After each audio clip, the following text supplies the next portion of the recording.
Star Wars Jedi Apprentice Book 5 The Defenders of the Dead by Jude Watson. Updated 11.xi.2006. Number. The starfighter darted closer to the surface of the planet Mel-Idadon. On the rugged terrain below, vast structures made of ebony stone hugged the ground, laid out in enormous perfect squares without windows or doors. Obi-Wan Kenobi studied them through the view screen as he piloted the craft. "What do you think they are?" he asked Qui-Gon Jinn. "I've never seen anything like them." "I don't know," the Jedi Knight replied, studying the landscape with keen blue eyes. "Storage warehouses, perhaps, or military installations." "They could conceal tracking devices," Obi-Wan observed. "I'm not picking up anything on the scanner, but let's fly lower just in case." Without slowing, Obi-Wan piloted the craft closer to the planet's surface. Rocks and vegetation rushed past the view screen. With the engines at full power, Obi-Wan kept a tight grip on the controls. One tiny adjustment could send them crashing. "If we fly any lower, I'll be able to do a molecular scan of the topsoil," Qui-Gon remarked dryly from the co-pilot's seat. "You're flying too low at this speed, Padawan. If we come across a stray boulder, we may end up making an unscheduled crash landing." His tone was mild, but Obi-Wan knew Qui-Gon would accept no argument. Obi-Wan was Qui-Gon's Jedi apprentice, and one of the Jedi rules was not to question the order of a master. Reluctantly, Obi-Wan eased up slightly on the controls. The starfighter rose a few meters. Qui-Gon stared steadily ahead, still searching for a place to land. They were reaching the outskirts of Zaeva, the main city on the planet of Mel-Idadon, and it was crucial that their arrival be unnoticed. The bloody civil war on Mel-Idadon had been raging for 30 years. It was a continuation of a conflict that had lasted for centuries. The two warring peoples, the Mel-Ida and the Don, couldn't even agree on a name for their planet. The Mel-Ida called it Mel-Ida and the Don called it Don. In a compromise, the Galactic Senate used both names separated by a slash mark.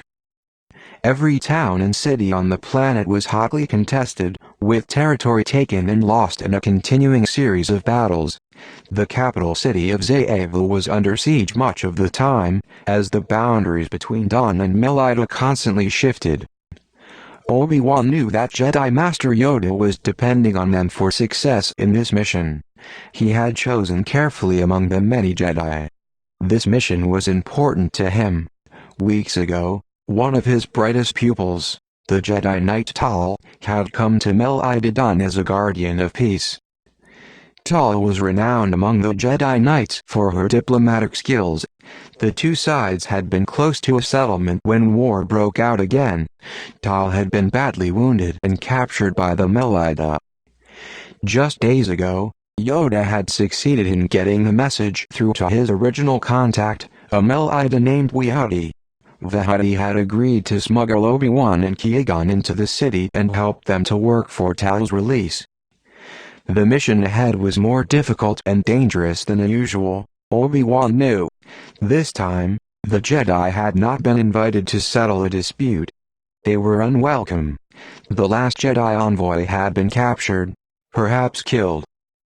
He glanced over at his master. Qui-Gon's calm, steady gaze swept the landscape ahead. He betrayed no agitation or worry that Obi-Wan could see. One of the many things Obi-Wan admired about Master Qui-Gon was his composure. He had wanted to become Qui-Gon's Padawan because Qui-Gon was well respected for his bravery, skill, and ability with the Force. Although they sometimes had their differences, Obi-Wan had a deep respect for the Jedi Master. "Do you see that canyon?" Qui-Gon asked, leaning forward and pointing. "If you can land between the walls, we can hide the starfighter there. It's a tight fit." "I can do it," Obi-Wan promised. Keeping his speed steady, he dipped down lower. "Slow down," Qui-Gon warned. "I can make it," Obi-Wan said, gritting his teeth. He was one of the better pilots at the Jedi Temple.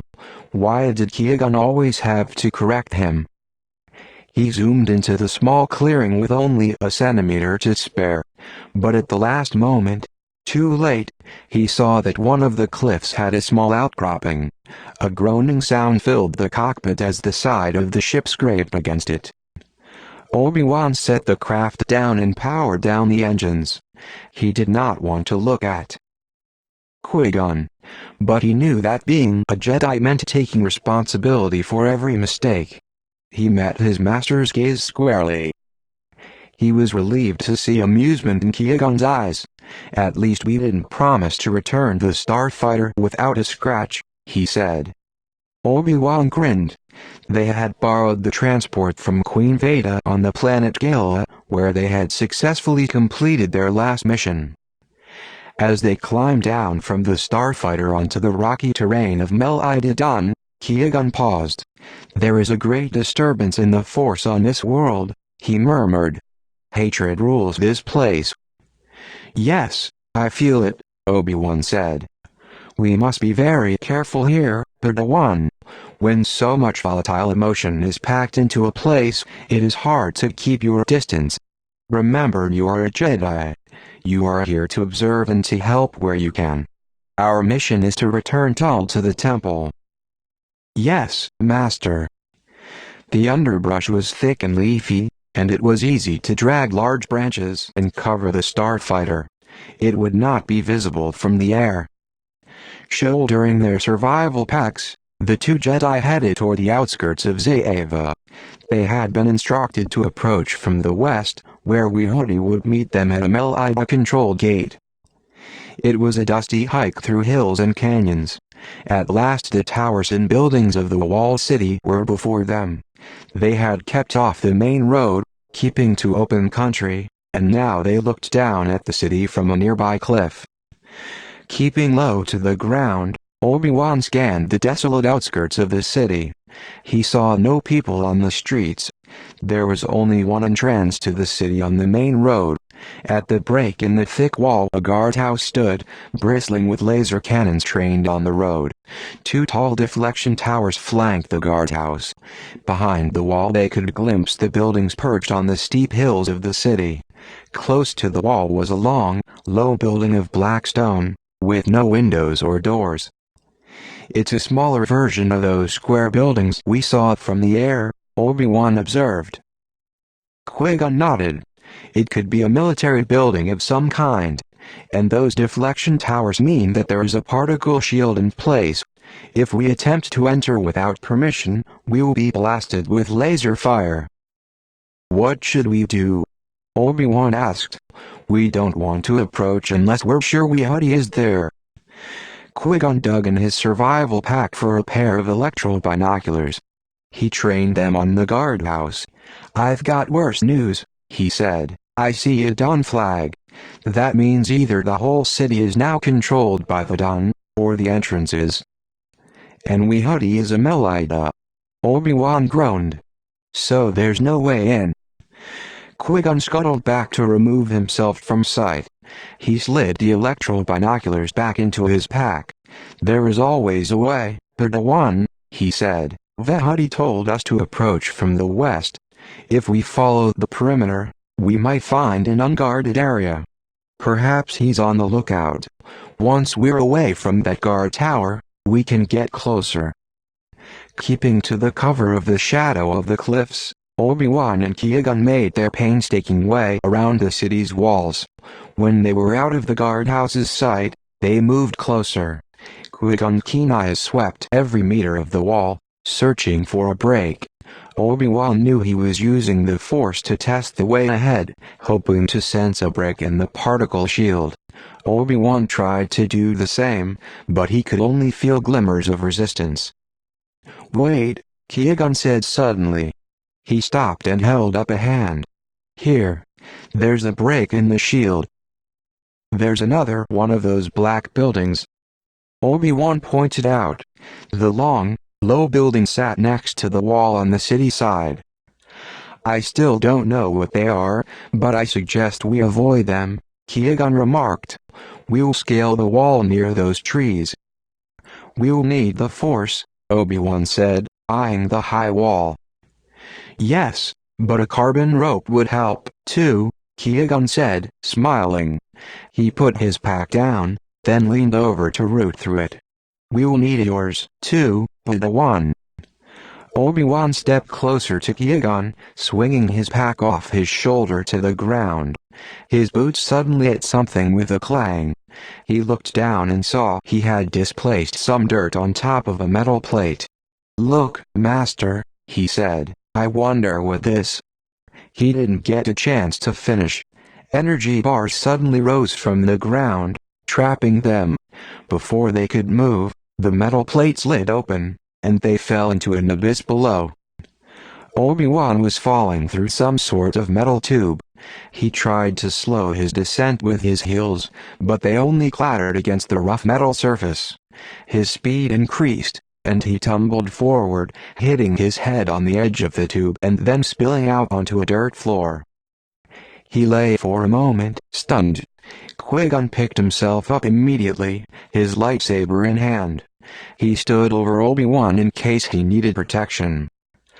"I'm all right," Obi-Wan said, his head clearing. He struggled to his feet, grabbing his lightsaber as he did so. "Where are we?" "In some sort of holding cell," Qui-Gon answered. Smooth steel walls surrounded them. There was no crack or opening that Obi-Wan could see. "We're trapped," he said. His voice bounced off the walls, sounding hollow. "No, Obi-Wan," Qui-Gon said quietly.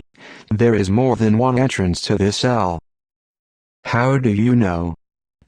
"Because we are not the first to fall into it." Qui-Gon explored the tiny space, using his lightsaber for illumination. "The tube we fell down is battered, and the dirt is disturbed by other footprints. The others have been taken out somehow, and it would be impossible to do so from the way we came in. This trap is engineered to capture, not kill. There must be another door. Besides," he added, "there are no bones or remains. That means that whoever set the trap removes who they capture." Eventually, Obi-Wan muttered. His stomach was empty, and he wished he'd had time to eat before he left the starfighter. "I lost my survival pack," he told Qui-Gon. "It's on the surface." "Mine is as well. We'll have to use our lightsabers," Qui-Gon replied. Obi-Wan had food in mind more than illumination, but he followed Qui-Gon's example and activated his lightsaber. He held it close to the walls surrounding him, examining them. As he worked, he felt the Force began to move between them, filling the space. He clearly saw every irregularity in the seemingly smooth walls. He searched for a hidden seam, sure now that they would find one. All he had to do was trust the Force. As a student at the temple, he had been mystified by the Force. He knew he was Force-sensitive. It was why he had been chosen to study at the temple as a child. But throughout his training, he often found the Force elusive and unreliable.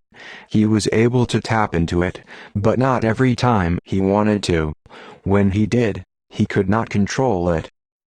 With Qui-Gon, he had learned that it was not his job to control it, but to join it.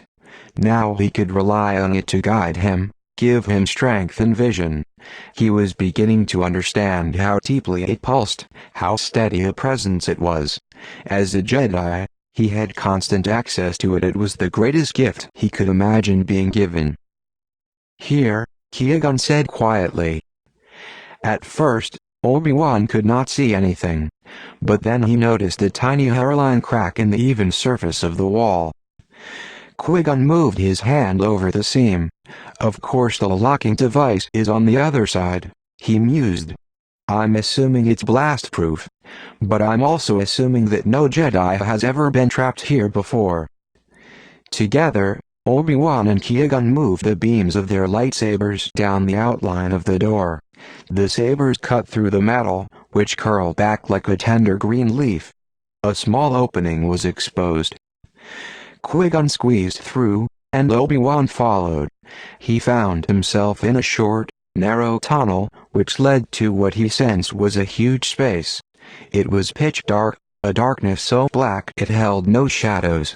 Even the glow of his lightsaber seemed swallowed up by the absolute darkness. They stopped, listening carefully. But not a sound moved through the space. Obi-Wan could not even hear his breathing, or Qui-Gon's.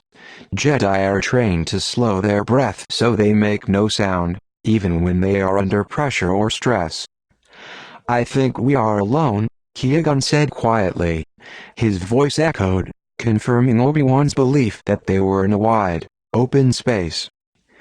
They moved forward cautiously, lightsabers held in defensive position. Obi-Wan felt a trickle of perspiration snake down the back of his neck. Something was wrong here. He could feel it. "The Force is dark," Qui-Gon murmured. "Angry. Yet I don't feel a living force here."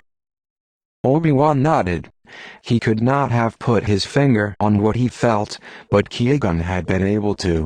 Some deep-rooted evil was here, yet he did not feel a living pulse around him.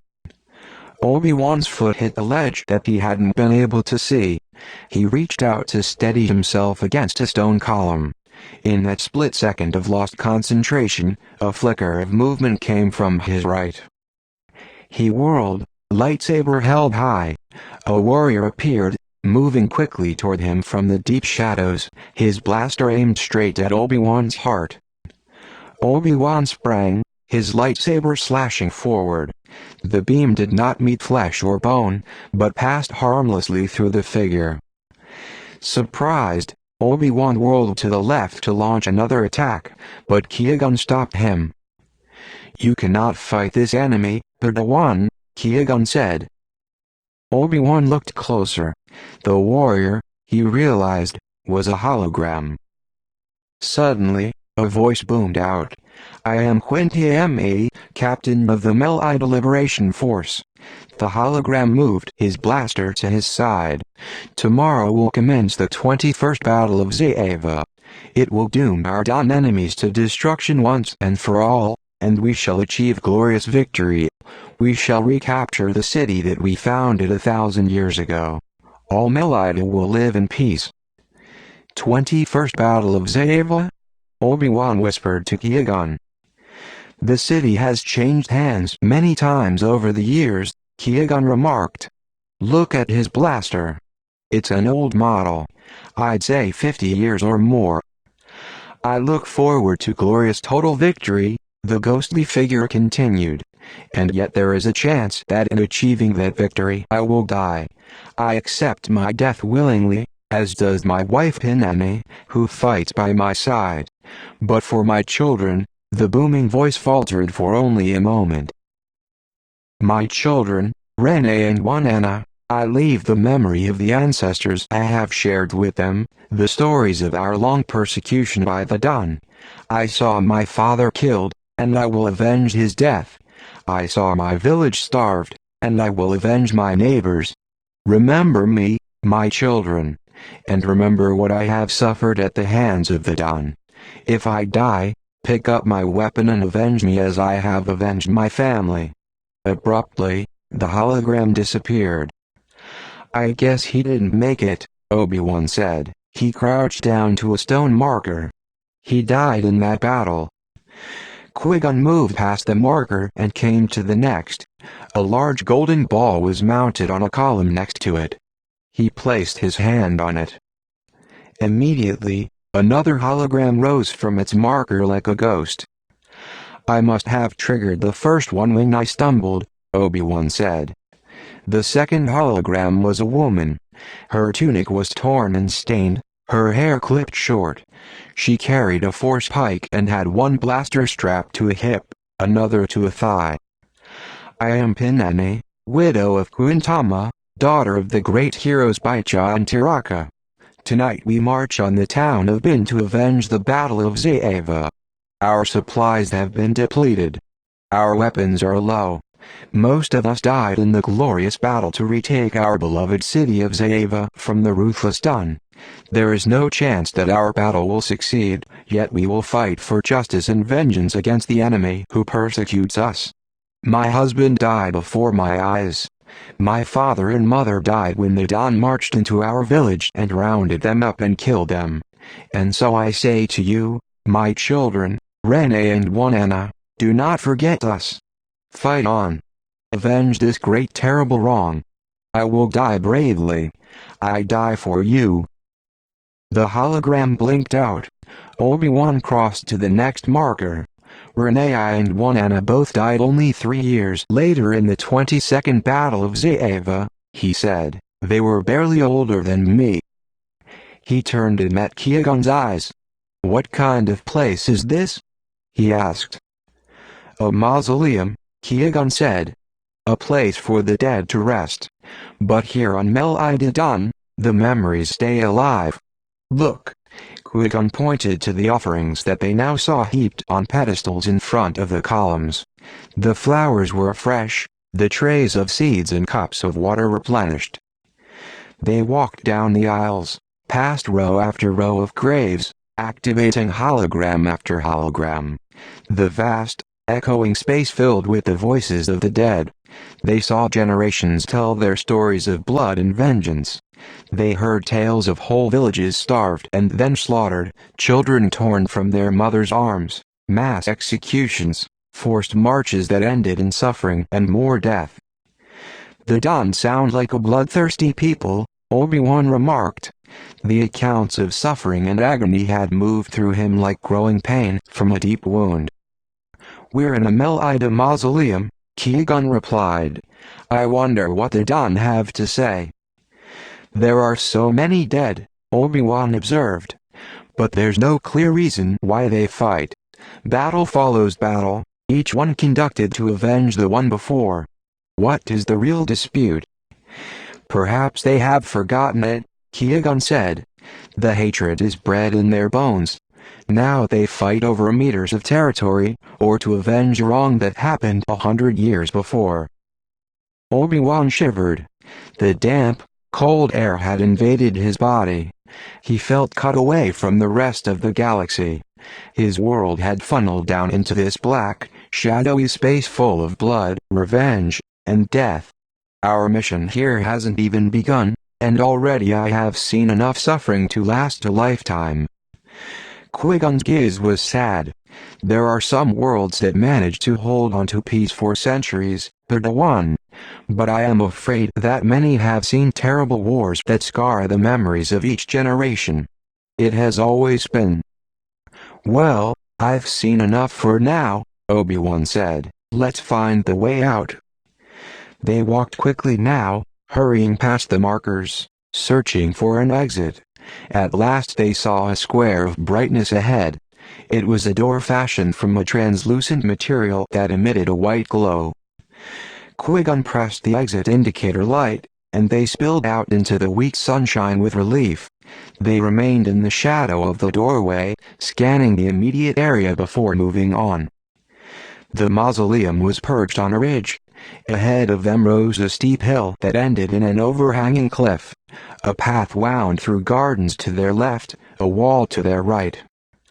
I guess we have to go that way, Obi-Wan said, pointing to the path. I suppose, Qui-Gon said. Still, he hesitated, his keen gaze searching the steep hillside in front of them. But Suddenly, the dirt exploded in front of Obi-Wan's feet. Snipers! Qui-Gon yelled. Take cover. The blaster fire came from the top of the overhanging cliff. Obi-Wan and Qui-Gon leaped to the top of the wall on their right. Chips of stone splintered and flew as blaster fire ripped into the wall. Qui-Gon took a split second to balance and survey what lay below. Then he leaped down, Obi-Wan directly behind him. They landed in a small area with humming banks of machinery. Walls surrounded them on 3 sides, the mausoleum building on the other. They would be trapped here under fire, but at least the blaster fire could not reach them. Qui-Gon wondered fleetingly if the snipers would get bored and go away. Unfortunately, in his long experience, snipers never got bored and went away. Qui-Gon examined the machinery. These must be the heating and cooling units for the building, he observed as blaster fire continued to rip over their heads. At least we're out of the line of fire, Obi-Wan said. I'm afraid we have a bigger problem, Qui-Gon said. He bent down to examine a metal tank. This is full of proton fuel. If the blaster fire hits it, we'll be blown from here back to the starship. He exchanged a concerned glance with Obi-Wan. They would have to expose themselves to the snipers. They could not remain here and continue to draw fire. Let's see what's on the other side of that wall, Qui-Gon said, indicating the wall opposite to the one they had leaped over. Obi-Wan and Qui-Gon summoned the Force. When Qui-Gon felt it grow and pulse around them, he jumped, along with Obi-Wan. As they leaped into midair, they took a quick survey of what lay on the other side, blaster fire suddenly intensifying around them. Qui-Gon deflected it with his lightsaber. They fell back to the ground. It's a big drop down to that ravine, Obi-Wan reported to Qui-Gon. Do you think we can make it? The ground looks soft, Qui-Gon said. That could help our landing, but if it's swampy, we could be in trouble. We don't want to be swallowed by a bug. Remember that the terrain of Mel Idadon can be treacherous. At least we'll surprise the snipers, Obi-Wan pointed out. They won't expect us to risk it. Qui-Gon nodded. We can work our way around the cliff and scale it from the other side to surprise them further. The brush will cover us. They won't know which way we went, and probably won't expect us to attack. The only alternative, Master, is to go back over the wall. Once we made it to that path, we'd have shelter in the gardens. Qui-Gon paused, thinking of their next move. While he considered the odds, he thought about the way he and Obi-Wan had come to function together as a unit. Though at times their relations could be bumpy, under pressure their rhythm matched, their thoughts clicked. He admired his Padawan's ability to operate on all levels. Even under great pressure, Obi-Wan could strategize, calculate odds and opportunities, and make a joke. If we try for the gardens, we lose the element of surprise, Qui-Gon said finally. Remember this, Padawan. When one is outnumbered, surprise is your best ally. Let's try the ravine. Blaster fire pinged against metal, and Qui-Gon flicked an apprehensive gaze at the proton gas tank. I think it's time we left. Don't forget there's a line of shrubs at the immediate bottom of the slope on the other side. Make your jump as wide as you can. Qui-Gon reached out for the Force. It was always there, ready for him to tap into. It was his companion as much as Obi-Wan was. He pictured the leap he would have to make. Nothing was impossible when the Force was near. His body would do what it needed to do. They backed up as far as they could for a running start. Then they ran forward 3 quick steps and took the leap. They cleared the wall easily. The Force and the momentum sent them sailing through the air, over the steep slope into the ravine. Qui-Gon felt the swampy ground move under his feet as he landed, but it did not suck him down. Obi-Wan landed softly a short distance behind him. Hurry, Padawan, Qui-Gon urged. Mud sucked at their boots, hampering their progress as they struggled to make their way around the cliff face. They could hear the blaster fire and then the thump of a proton grenade exploding. Qui-Gon turned. The grenade had fallen just short of the walled enclosure. But if one scored a direct hit on the proton fuel tank, it could help them. An explosion would be good cover for a successful assault. At last they made it to the opposite side of the cliff. Here, the rocky ground sloped sharply upward. It would be a steep climb, but at least the ground was firm. Obi-Wan moved quickly and tirelessly beside him, his physical strength backed by his strong will. Obi-Wan would learn grace as he grew older. Qui-Gon knew. They slowed their ascent as they grew closer to the top of the hill. Surprise was not only helpful, but necessary. They had no idea how many snipers they would find. When they were close to the top, Qui-Gon gave the signal and they dropped to their knees. They lay flat, then squirmed up the remaining distance on their stomachs. Qui-Gon guided them to the shelter of a cluster of boulders at the hill's edge. 4 snipers were lined up on the cliff face, laying flat with their blasters pointed toward the mausoleum. Not bad odds for a Jedi, Qui-Gon thought. Silently, he drew his lightsaber. Obi-Wan did the same. At Qui-Gon's nod, the 2 of them leaped up, activating their lightsabers at the same time. They made barely a whisper of sound as they moved. Qui-Gon headed for the largest, strongest-looking sniper. Obi-Wan leaped toward the sniper about to fire a blaster rifle. With a single blow of Obi-Wan's lightsaber, the blaster rifle cracked in 2. Qui-Gon struck down at the largest sniper's weapon, and the blaster flew from his hand. The sniper rolled away to avoid the next blow, kicking out at Qui-Gon as he did so. The blow connected, sending fire through Qui-Gon's ribcage and surprising him. He was also surprised to note the sniper had only 1 arm. A third sniper moved toward Qui-Gon with a vibro shiv. Qui-Gon turned quickly to his left to avoid the blade, slashing down with his lightsaber to disarm the sniper. Obi-Wan launched himself at the 4th sniper and kicked his blaster rifle off the cliff. Qui-Gon somersaulted backward as the 1-armed sniper fired from a blaster he'd retrieved from an ankle holster. The blaster fire just missed him.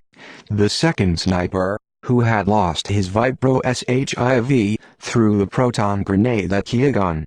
The Jedi Knight leaped out of the way, and it sailed over the cliff.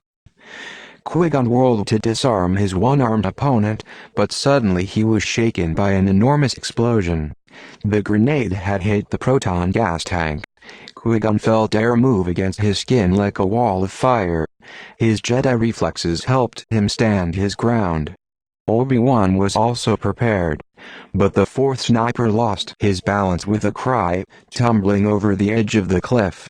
He grabbed a root and hoisted himself uneasily back to safety. Obi-Wan hovered over him, lightsaber ready, prepared to defend himself if necessary. Qui-Gon's 1-armed adversary kept his blaster steady. He was a little older than Qui-Gon. Underneath his plastoid armor, his body was lean and strong. Synth flesh covered one cheek. Qui-Gon guessed it had been recently applied since it did not have a chance to knit into living flesh. The 1-armed man's eyes flicked to Qui-Gon's weapon, and he laughed. "Is that the famous lightsaber I've heard so much about?" Surprised to find himself having a conversation with a man desperately trying to kill him, Qui-Gon nodded. The man grinned. "Jedi, we thought you were done." Qui-Gon did not lower his lightsaber. The man tossed his blaster aside. "Relax, Jedi. By the strength of our mothers and the valor of our fathers, this is no trick. I am your contact, Vehati. So you're here after all." "We were told to meet you on the outskirts of Zaeva," Qui-Gon remarked as he deactivated his lightsaber. "I apologize for failing to meet you," Vehati said, striding forward to greet them. "The message I received from the temple was garbled. The despicable and evil done often jam communications. I sent back a message I would meet with Jedi representatives, hoping I would get further instructions. Right now, we are in the sector that the Dawn plundered from us in the 22nd battle. Until we have our vengeance, they control the outskirts of the city. I've been sneaking over for 3 days now, hoping I would find you somehow." He extended his palm outward in the local greeting. "You must be Qui-Gon Jinn." "This is my apprentice, Obi-Wan Kenobi," Qui-Gon said. Obi-Wan bowed to Vehati. He was grateful that they had found their contact. They had barely been on Mel Idadon for an hour, and it was already apparent what a treacherous place it was. Vehati introduced his comrades as Moadi, Kijaz, and Hirut. Hirut clutched his sore wrist and glowered at Obi-Wan, who tried to look friendly. "It appears we are lucky to have found you," Qui-Gon said. "If the Don control the perimeter, I'm surprised you would venture so far." Vehati's friendly face grew stony. "In the valiant spirit of our honored ancestors, we must protect our Hall of Evidence." "Hall of Evidence?" Obi-Wan asked. Vehati gestured at the black monolith below where Qui-Gon and Obi-Wan had wandered. "It is where we store the honored memories of our glorious dead. They are all warriors and heroes. If the low-life Don had their way, they would destroy our most sacred places. We need to show them they cannot enter." "So the Melite and the Don are still at war," Qui-Gon said. "No, we have a ceasefire at the moment," Vehati said. He drew a circle in the dirt with the toe of his boot, then a larger circle around it. "The bloodthirsty Don drove the Melite from their homes and contained them here, in the inner hub." He pointed to the inner circle. "The barbarians surround us on the outer circle. But victory will come one day. We shall retake Zaeva. Block by block we will move outward." Qui-Gon eyed the blaster on the ground. "You have a ceasefire, but I see you still shoot." "The day I put down my weapon is the day that the Melite are free," Vehati said quietly. "What about Jedi Knight Tull?" Qui-Gon asked. "Do you have news?" Vehati nodded. "I have spoken to the Melite leaders. They have come to see that holding a Jedi will not help our cause. A bit more negotiation might be called for, but I have every certainty that she will be released to your care." "That is good news," Qui-Gon said. Vehati nodded. "Now we must go. It isn't safe here. Like our martyred ancestors, we are in danger every moment." He turned to Moadi, Kijaz, and Hirut. "Gather the weapons. See if you can find the blaster rifle below. I'll see you back in the hub." His three companions hurried off, gathering up the Vibro SHIV and a damaged blaster before they left. Vehati picked up his blaster and returned it to its holster. "We are very low on weapons," he explained to the Jedi. "Even damaged ones must be salvaged for the day of our vengeance." "Are you low on med supplies as well?" Qui-Gon asked. Vehati nodded and pointed to his absent arm. "No plastoid limbs available, I'm afraid. Some were lucky to get them, but many were not. We ran through everything we had after the last battle of Zaeva, and the government has no money to order more. But I do all right. The sacrifice of my people means more than my pain." Qui-Gon touched the spot where Vehati had hit him and winced. "You do just fine," he told his former attacker. Vehati led them back down the rocky slope and turned down a path that ran behind houses at the edge of a park. The park was filled with damaged and rusting starfighters and floaters. "The Don don't seem to have funds, either," Qui-Gon noted. "The last war bankrupted both sides," Vehati said cheerfully. "At least we're even." He handed the Jedi 2 yellow discs.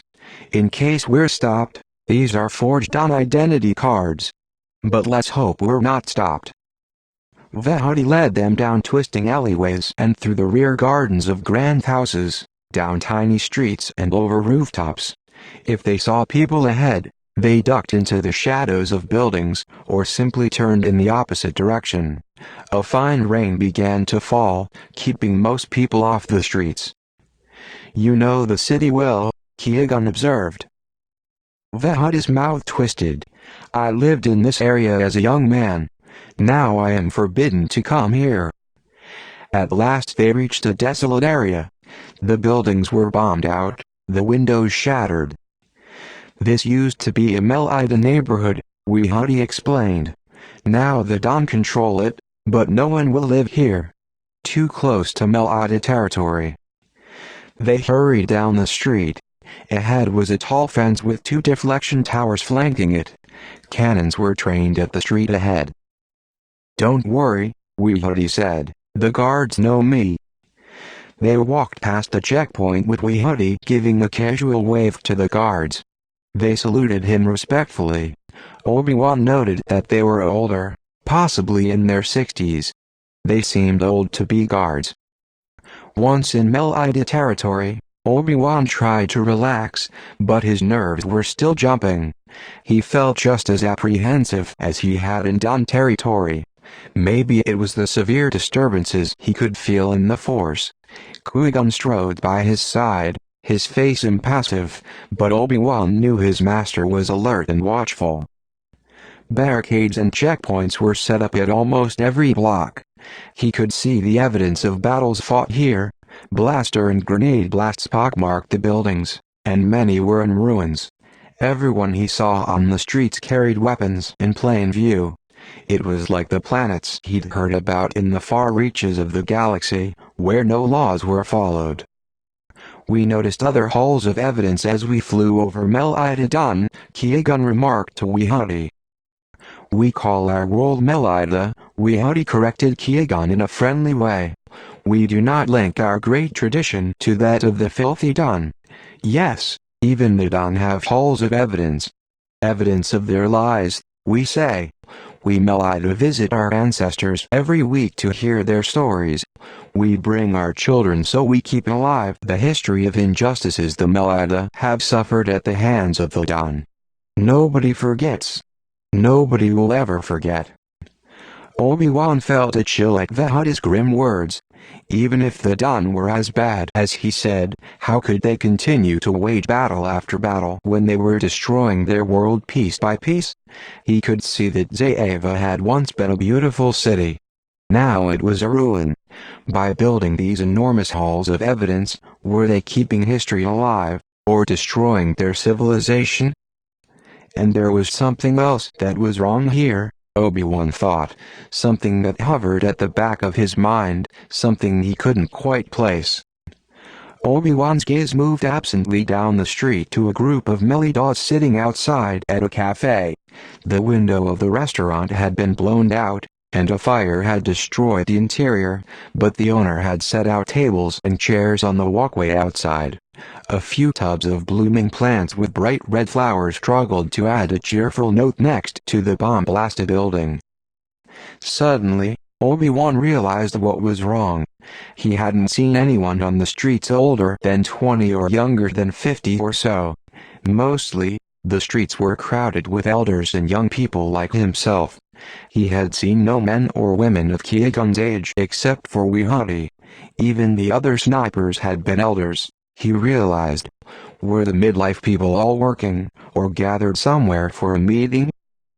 "Weehuddy, where are all the middle-aged people?" Obi-Wan asked curiously.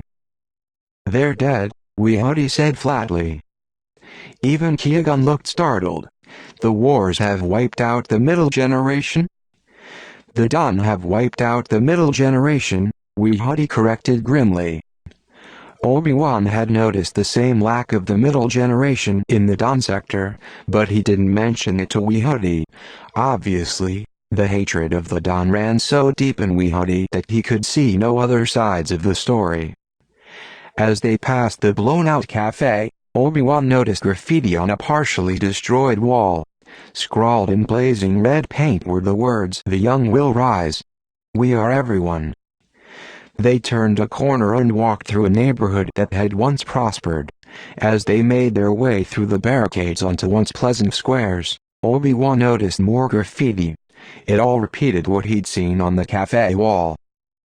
"Who are the young?" he asked Weehuddy, pointing to the graffiti. "Is it some organized group?" Weehuddy frowned. "Just kids, fooling around. It isn't enough that we have to live in undestroyed homes and gardens. Our own children have to make our surroundings worse by defacing them. Ah, here we are." He stopped in front of a once luxurious mansion. A solid steel wall had been erected around it. It was topped with coils of electro wire. The windows were barred and Obi-Wan was sure they would release an electrocharge if touched. The house was now a fortress. The Huddy stopped in front of the gate and pressed his eye against the iris reader. The gate clicked open and he gestured for them to go inside. They stepped into a walled courtyard. In front of the house was a rack filled with weapons. "I'm afraid you must leave your lightsabers here," Huddy said apologetically. He unstrapped his own weapons from their holsters. "This is Mel Ida headquarters. It's a weapon-free zone." Qui-Gon hesitated a fraction. Obi-Wan waited to see what he would do. A Jedi is never separated from his or her lightsaber. "I'm sorry, but if you break this rule, the negotiations will go badly for you," Huddy said in a conciliatory tone. "They need proof of your trust since you asked for theirs. But it is your decision." Slowly, Qui-Gon withdrew his lightsaber. He nodded at Obi-Wan to do the same. He slipped it into the rack, then took Obi-Wan's and slipped it next to his. The Huddy smiled. "I'm sure this will go smoothly. This way." Qui-Gon gestured for Obi-Wan to step in first as he gathered the folds of his cloak more closely around him. The Huddy followed directly behind them. The hallway was dark, the stone floor pitted with holes. The Huddy led the way to a room on the left. Dark material was hung over the windows, shutting out any light.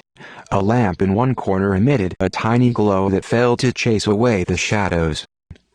Obi-Wan made out a group of men and women sitting at a long table against the wall. They appeared to be waiting for them. "The Mel Ida Council," Huddy explained to them in a whisper. "They rule the Mel Ida people." He closed a heavy door behind them with a clang. Obi-Wan heard a lock spring. He glanced at Qui-Gon, trying to read if his master felt the same jolt of apprehension. "I have returned, comrades," Huddy announced. He spread his arms to indicate Obi-Wan and Qui-Gon. "And I have brought 2 more Jedi hostages for our grand cause." The Huddy had barely finished speaking when Qui-Gon moved. His lightsaber was activated and in his hand while the smile still beamed on the Huddy's face. Qui-Gon whirled, striking Huddy on the shoulder. At the same time, he tossed Obi-Wan's lightsaber to him, hoping the boy was prepared to catch it. Qui-Gon had been ready for the Huddy's betrayal. He did not need the Force to tell him that Huddy had led them into a trap. His instincts had told him so before they had even reached the gates of the inner hub. When Huddy had asked them to leave their weapons, Qui-Gon had only feigned his hesitation. He had foreseen the request and was already planning to get around it.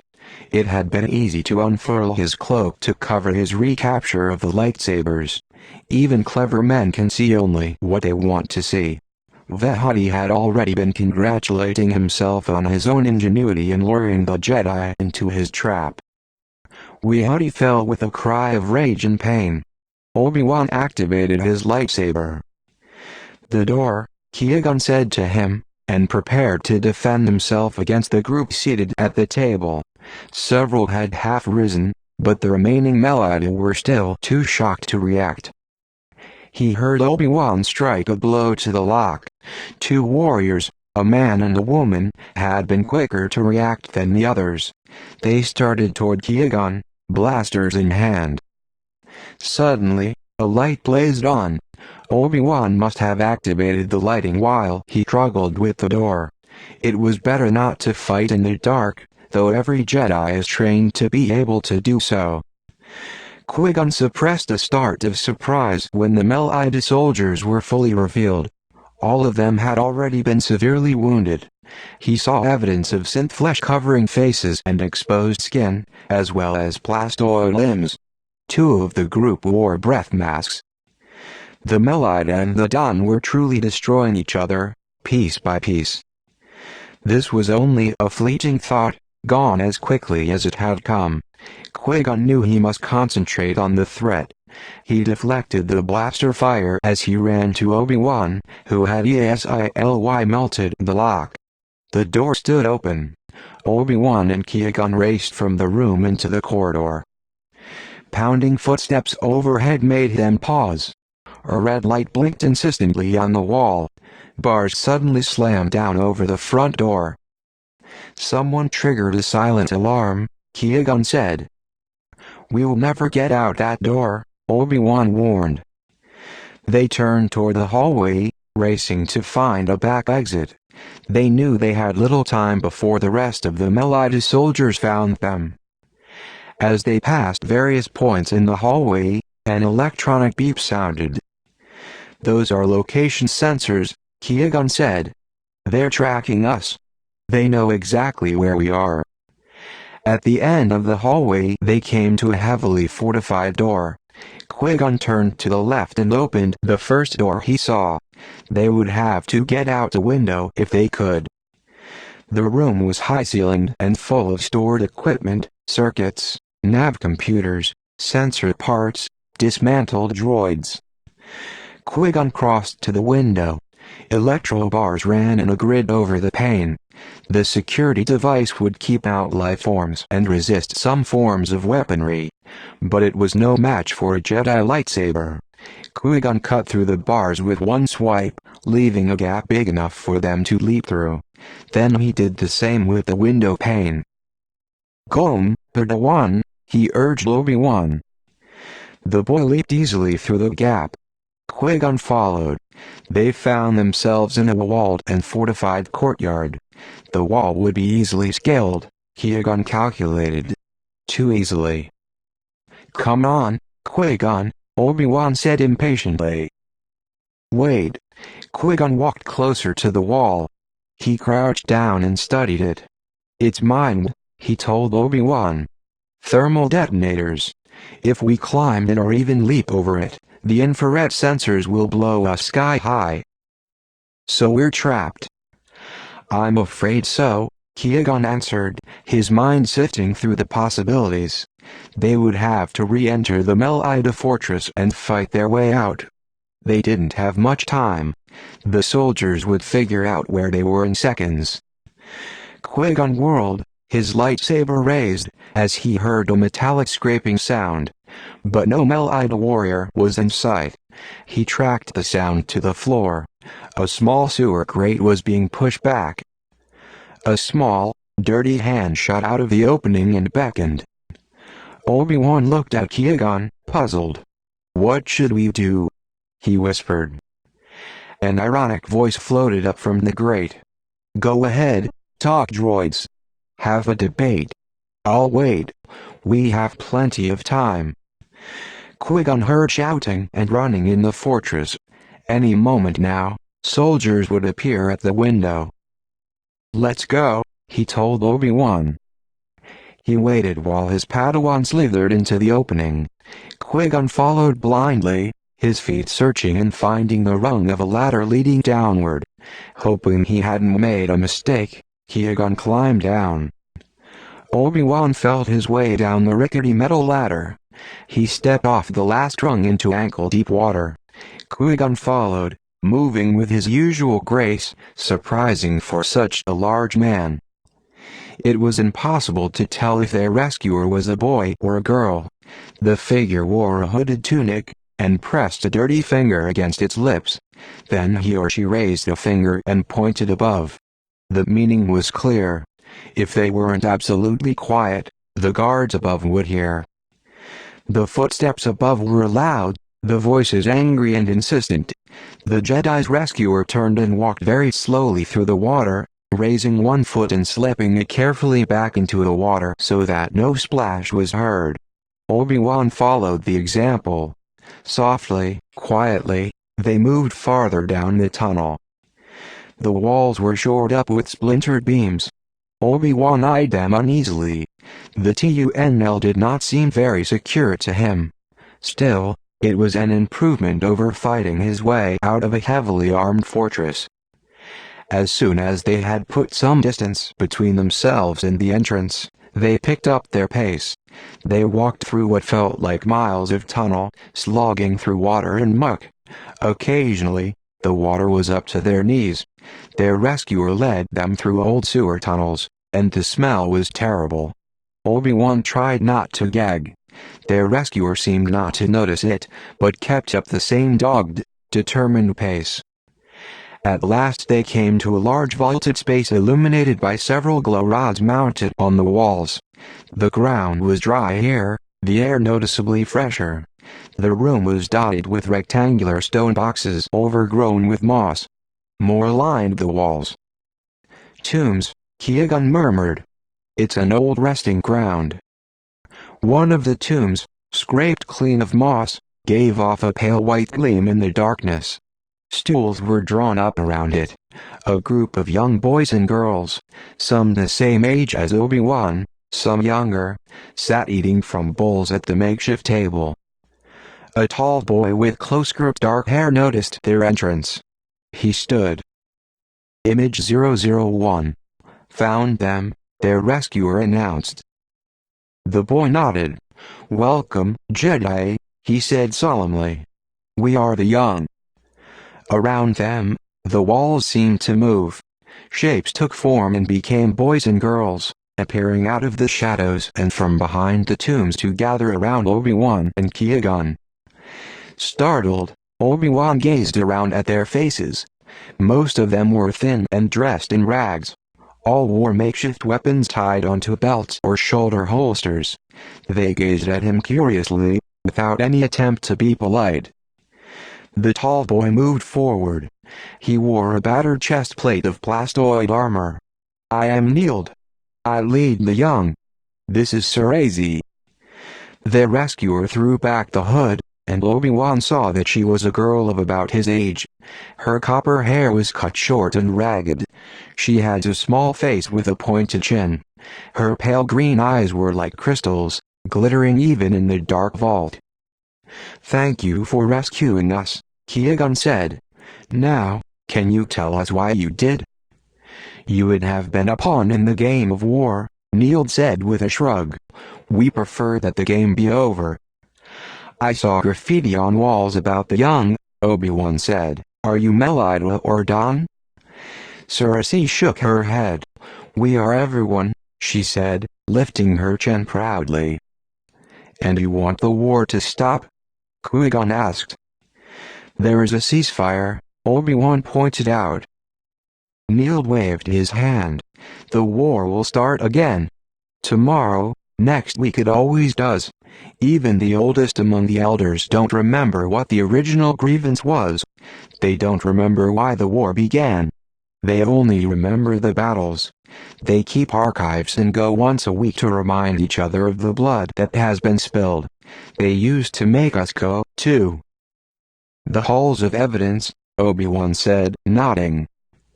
"Yes, they pour money into those halls while the cities decay around us," Neild said contemptuously. "While the children starve and the ill die for lack of med supplies. Both Melida and Don use up huge tracts of land while there is no land left to farm, no land left that has not been scarred by war or taken up by the preparation for more war. Yet they go on fighting," Sarazi put in. "The hatred never stops." "And who do our glorious leaders defend?" Neild asked. "Only the dead." He gestured at the tombs. "The dead are everywhere on Melida. Don. We have no spaces left to put them. This is an old burial ground, and there are many others above us. The young are for the living. It is up to us to take back the planet. The middle generation is gone. Our parents are dead. Any who are left have joined with the elders to keep on fighting. Right now the tactics are sniping and sabotage, since most of the weaponry and ammunition were depleted in the last great battle. There are hardly any starfighters left, Sarazi told them. Both the Melida and the Don are pouring whatever money they have into factories to make more weapons. They are forcing children to work in them. They are forcing anyone over 14 to join the army. That's why we came underground. It was either this or die." Obi-Wan gazed around the vault at the faces of the boys and girls around him. From what he had seen in his short time on the planet, he knew that Neild and Cersei were right. The elders were destroying the planet.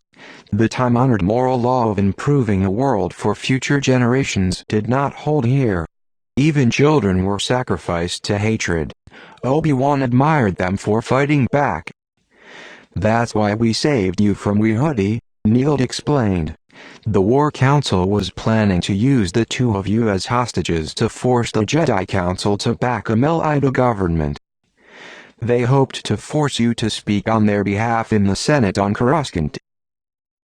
"Then he does not know the Jedi," Qui-Gon remarked. A slender boy spoke up. "He doesn't know anything," he said in a joking tone. "He's a Melida." Neild sprang forward like a shot from a blaster rifle. He wrapped two hands around the boy's neck and picked him up off the floor. The boy's feet flailed out as Neild squeezed his throat. The boy's eyes widened in a desperate plea. He let out an anguished croaking noise, trying to get air into his lungs. Neild squeezed harder. Qui-Gon took a step forward, but at that moment Neild loosened his grip. The boy fell to the floor, gasping. "No talk like that here," Neild said, "ever. We are everyone. To one, you'll sleep for 3 days and drain 2 for that." The boy nodded, his hands on his throat protectively, trying to gasp in air. No one looked at him as he slinked to the back of the group and disappeared into the shadows. "We will help you locate Tal," Neild said, calmly returning to the conversation as though nothing had happened. "But you must help us, too." Obi-Wan had to stop himself from crying out, "Of course we will help you." It was up to his master to do that. Never in any mission had he met a cause that seemed so just. They had been sent here to rescue Tal, but surely if they could continue her mission as Guardian of Peace they should do so. It was in the galaxy's best interest to stabilize the planet.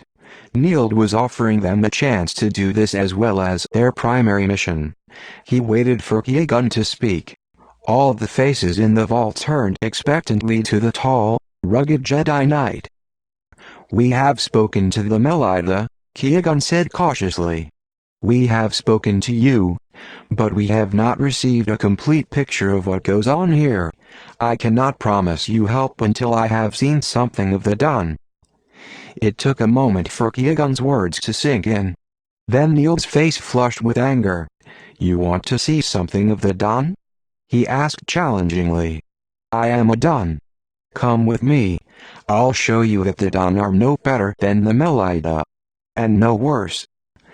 Cersei led the way through the tunnels again, away from the direction they had come in, straight into Dawn territory. "Cersei knows every step of these tunnels," Neild explained as they followed behind her. His earlier anger had passed as quickly as it had come. She was the first to come down here to live. Why did she leave her life above ground? Qui-Gon asked. "She saw the way things are, as I did," Neild answered. "There is no life for us up there. Down here we have muck and filth, but we have hope." His teeth gleamed in the darkness as he smiled. "It may seem strange to you, but we're happier here." "It's not strange at all," Obi-Wan said. "Was it the young who shored up the tunnels?" Qui-Gon asked. "The work seems recent." Neild nodded before squeezing through a small opening, then waited for them to enter the new tunnel. "We did it bit by bit, piece by piece." The tunnels were built during the 18th Battle of Zaeva. The Dawn expanded the water and sewage tunnels and broke through into the underground burial vaults from the 10th War, working secretly at night to enter the Melita sector. That's when the city was divided between North and South. They won that battle. And then the 19th Battle of Zaeva was fought barely 6 months later, Cersei said, overhearing them. "The battles never stop. They never will, unless we act." Cersei paused. Light filtered down from a crack in the stone overhead. "Here." Qui-Gon eyed the curved ceiling of the tunnel. "Where?" Cerezi undipped a ring of tension cord from her belt.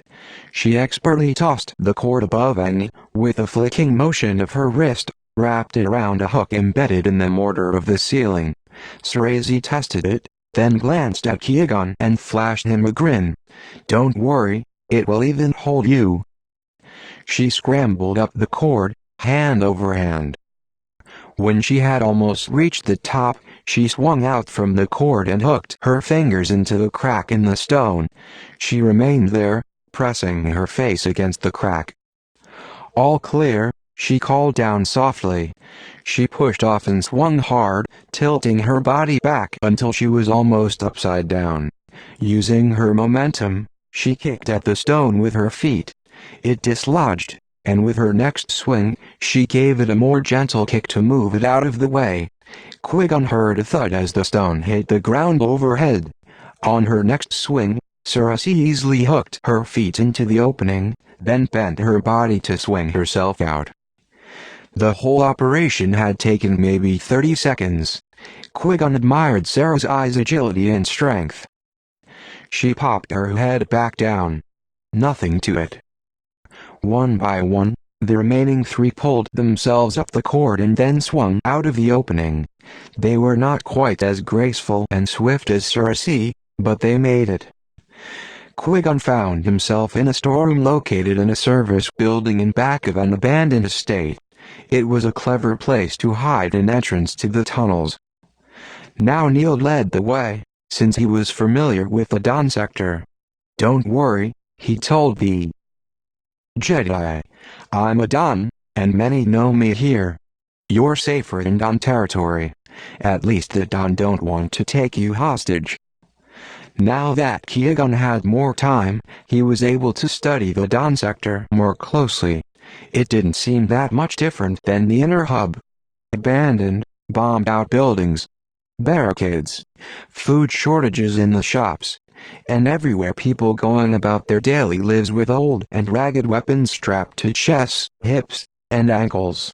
He did not see many faces younger than 60 or older than 20. "This used to be a beautiful city," Neil remarked, sadness in his voice. "I've seen drawings and hologram recreations. It's been completely rebuilt 7 times. When I was very young, I remember trees and blossoms and even a museum that had nothing to do with the dead." "There were no barricades for 5 years," Cerezi said softly. Dans and Melidos mixed in both sectors. In some neighborhoods they even lived side by side. Then the 25th Battle of Zaeva began. "What about your parents, Cerezi?" Obi-Wan asked. Cerezi's expression was hard for Qui-Gon to read. She seemed to struggle with the decision to share even a part of her story. Their hatred destroyed them, like so many others. "My mother died while conducting a sniper raid.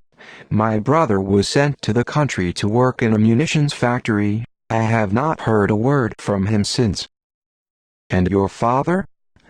Cerezi's face smoothed out, became bland. "He is dead," she said colorlessly. A story there, Qui-Gon thought. Each of the young, he realized, would have a similar one, full of sorrow and tragedy, of parents lost too soon, families fractured. That was the bond between them. Ahead, Qui-Gon saw a glimpse of blue water. They walked down a wide boulevard, leaping over large holes where proton torpedoes had fallen. "This is Lake Weir," Neil said. "I used to come swimming here when I was little. Now you'll see what the Dawn have done." As they drew closer, the patch of blue Qui-Gon had glimpsed between 2 buildings widened, and he could see that the lake was quite large. It would have been a beautiful expanse, except for the low, massive ebony stone building that floated slightly above the water by repulsor posts. "Another hall of evidence," Neil said, disgusted. "This was the last remaining body of water within 1,000 kilometers. Now no one can enjoy it but the dead." The wind ruffled Neil's hair as he gazed at the scene. His disgusted look softened to one of sadness, and Qui-Gon imagined that a memory of one of those swim and had surfaced. He was suddenly struck by how young Neil looked. Underground, His manner had made him seem older than Obi-Wan, but they were about the same age. Qui-Gon gave a quick glance at Cersei. Her slender, pretty face was pale, almost drawn, but he could still see the young child she'd once been. They were all so young, he thought in sorrow. Too young for the task they'd set themselves, to right centuries of wrong, to save a world cracked by tension and strife. "Come," Neil said, "let's see the happy dead speak." He strode forward and they followed. He entered the stone door and walked quickly down the aisles, past monument after monument. He activated hologram after hologram but did not stop to hear their tales. Their voices filled the huge chamber, echoing with their stories of revenge and hatred. Neil began to run, pressing globe after globe to activate the ghosts. Finally, he stopped in front of the last hologram he'd activated. It was a tall man with shoulder-length hair, wearing armor. "I am Mikai, son of Tyrande of Garth, from the North Country," the hologram said. "I was but a boy when the Melida invaded Garth and herded my people into camps. There, many died, including—" "And why did the Melida do that, you fool?" Neil mocked the figure, drowning out the list of the dead. "Perhaps because the Dawn soldiers in the North Country attacked the Melida settlements without warning, killing hundreds." The warrior's tale went on. "And my mother died that day without ever being reunited with my father. My father died in the Great Battle of the Plains, avenging the great wrong of the Melida during the Battle of the North, which had taken place a century before." Neil scoffed. "And today I go to battle with my 3 sons. My youngest son is too young to join us. I fight today so that he may never have to fight." "Fat chance," Neil jeered. "We seek justice, not vengeance. And that is why I know we shall triumph." The warrior raised his fist, then opened it in a gesture of peace. "Liars and fools!" Neil shouted. He turned abruptly away from the hologram. "Let's get out of here. I can't bear their stupid voices anymore." They walked out into the open air. Gray clouds were massing overhead, and the water looked almost as black as the great hall that floated above it, casting a long shadow. It was hard to tell where the building ended and the water began. "Do you see?" Neil demanded of Qui-Gon. "They will never stop. The young are this world's only hope. I know the Jedi are wise. You must see that our cause is just. Don't we deserve a chance?" Neil's golden eyes burned with fervor. Qui-Gon glanced at Obi-Wan. He saw that the boy had been not only moved by Neil's words, but deeply stirred. That made him uneasy. Though a Jedi's heart could be touched, it was his duty to remain unbiased and calm. The situation here was complicated and volatile. They would need clear heads to navigate it. His instinct told him it was better not to take sides. But there was the question of Tal. Rescue was their primary mission. Neil had promised his help. Could he deliver on his promise? "I know where Tal is being held," Neil said, almost as though he'd read Qui-Gon's mind. "She is alive." "You can get us to this place?" Qui-Gon asked. "Cersei can," Neil said. "It is heavily guarded. But I have a plan to take care of that. While you are rescuing Tal, the young will launch a surprise attack."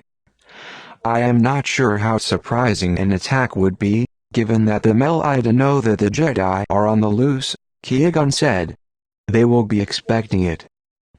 But they will not be expecting a Dawn attack." "Are the Dawn planning to attack?" Obi-Wan asked. "No," Neil answered, "but that doesn't mean the Melida can't think they are. Our plan is to stage diversionary attacks in both the Melida and Dawn sectors. The Melida will think that the Dawn are attacking and send their forces out into the streets to defend themselves. The Dawn will do the same. I promise you confusion and chaos. Then you can go after Tal." "But you have no weapons," Obi-Wan said. "How do you expect to attack?" "We have a plan," Neil said mysteriously. "All we ask of you is to stay in the vault and not contact the Melida.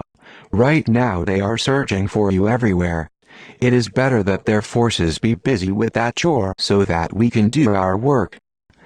So you see how easy we're making this for you?" Sarazi asked. "All we ask is that you do nothing." "We'll take care of the diversion," Neil continued. "You take care of Tal. I also know that her wounds were severe. She needs medical attention." Annoyed, Qui-Gon gazed out at the water to buy time. He knew Neil was blackmailing him, forcing him to bend to his wishes so that Qui-Gon could fulfill his mission. He had been outmaneuvered by a child. And Obi-Wan, he saw, was enjoying it. Another curl of apprehension registered along his spine. He turned back to Neil and Cersei. "All right," he said. "Obi-Wan and I will wait for you to bring us to Tal. Our primary objective is her rescue. After that, you're on your own. Is that good enough?" Neil grinned. "It is all we need." Back at the tunnel, preparations began. Neil and Cersei huddled with the rest of the young, deep in conversation. Obi-Wan sat quietly at the table, watching them. The determination on their faces told him that whatever the outcome, the Dawn and the Melida were both in for a big surprise at dawn the next day. Qui-Gon paced on the other side of the room, displaying a rare show of impatience. "If you need help with strategy," he began. Cersei turned. "No," she said curtly. "We don't need any help." "Another opinion can only strengthen your odds," Qui-Gon said quietly. This time, Cersei didn't bother to turn. Neil did not even look up. "We do not want your help, Jedi," Cersei said, even more sharply than before. Obi-Wan glanced at Qui-Gon to gauge his reaction. He saw his master struggle with his irritation. But although Qui-Gon could be impulsive, he was never petty. The irritation left him, and his usual mask of calm returned. "Padawan, I am going to explore the tunnels," he told Obi-Wan in a low voice. "It is better not to rely totally on the young to guide us. You remain here." Obi-Wan nodded. For once, he didn't want to accompany Qui-Gon. He wanted to stay and watch the young plan the battle. Cersei divided the young people into teams and assigned them tasks. They worked on makeshift weapons fashioned from scraps. Their most prominent weapon was a powerful slingshot that threw laser balls. The balls could only sting a life form if they connected, but if they hit a hard object, they made a sound like blaster fire. Over the course of the afternoon, Obi-Wan tried to grow used to the muffled sound of explosions.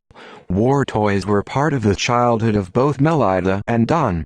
The young were modifying them to amplify their sound effects. They worked in the rooms branching off the main tunnel on missile tubes, packing them with pebbles and paint. Cersei worked on a pile of slingshots in a corner, honing them with a sharp knife and testing their accuracy with wadded-up flimsiplast. The flimsiplast winged across the high space, hitting the same stone block with deadly accuracy. Cersei worked tirelessly, without a break. "I'd like to help," Obi-Wan said, approaching her. "Not with strategy," he added quickly. "I know you have that under control. But I can help with this." Cersei pushed a lock of hair from her eyes and smiled slightly. "I guess I was hard on your boss, Master, huh?" "He's not my boss, really," Obi-Wan said. "That's not the Jedi way. He's more of a guide." "Sure, whatever you say. But if you ask me, elders always think they know best. They just get in the way." She handed a knife to Obi-Wan. "If you can hone it to the same thickness as the ones I did, we could get these done in a flash." Obi-Wan sat and began to scrape the knife against the supple wood. "What do you think our chances of success are tomorrow?" "Excellent," Cersei said firmly. "We're relying on the hatred of the two sectors. All we need to do is create the illusion of battle. Both sides will react without bothering to verify reports of blaster fire and torpedo launches. They expect warfare at any moment. Your battle may be an illusion, but the danger is not, Obi-Wan pointed out. Both sides will have real weapons to fire. Cersei shook her head. I'm not afraid. Awareness of fear can protect you if it does not overtake you, Obi-Wan replied. Cersei snorted. Is that one of your boss master's Jedi sayings? Obi-Wan flushed. Yes, and I have found it to be true. Awareness of fear is an instinct that warns you to be careful. Anyone going into battle who says they are not afraid is a fool. Well, call me a fool, Pada Jedi, Cersei said flatly. I'm not afraid. Ah, Obi-Wan said lightly. You go into a glorious battle without fear, confident that your filthy enemy will collapse. He was repeating the vain boasts of the dead in the halls of evidence, and Cersei knew it. She flushed as Obi-Wan had a moment before. More Jedi wisdom. It's a wonder you managed to survive this long. If you keep pointing out what foolish things people say, Cersei finally said with a half-smile. Okay, I get your point. I'm no better than my ancestors. Marching blindly into a battle I will lose. I'm not saying you will lose. Cersei paused, fully seeing Obi-Wan for the first time. Well, maybe I'll feel afraid on the day of the battle. But today I feel ready. This is the first step toward justice. I can't wait to take it. Do you have any wisdom about that? No, Obi-Wan admitted. Cersei was unlike anyone he'd ever met before. Justice is something to fight for. If I didn't believe that, I wouldn't be a Jedi. Cersei put down her slingshot. Being a Jedi is as much a part of you as being part of the young is to me, she observed, her crystal green eyes studying him. I guess the difference is that the young don't have any guides. We guide ourselves. Being an apprentice is a journey that is an honor to undertake, Obi-Wan replied, but he feared his words were weak. He was used to saying them and believing them with his whole heart. Being a Jedi was at the core of him. But in just a few hours with the young, he had seen a commitment that had confused him as much as it had stirred him. Of course, he had seen deep commitment at the temple among the Jedi students. But with some students, there often seemed to be pride mixed in. They were the elite, picked out of millions to be trained.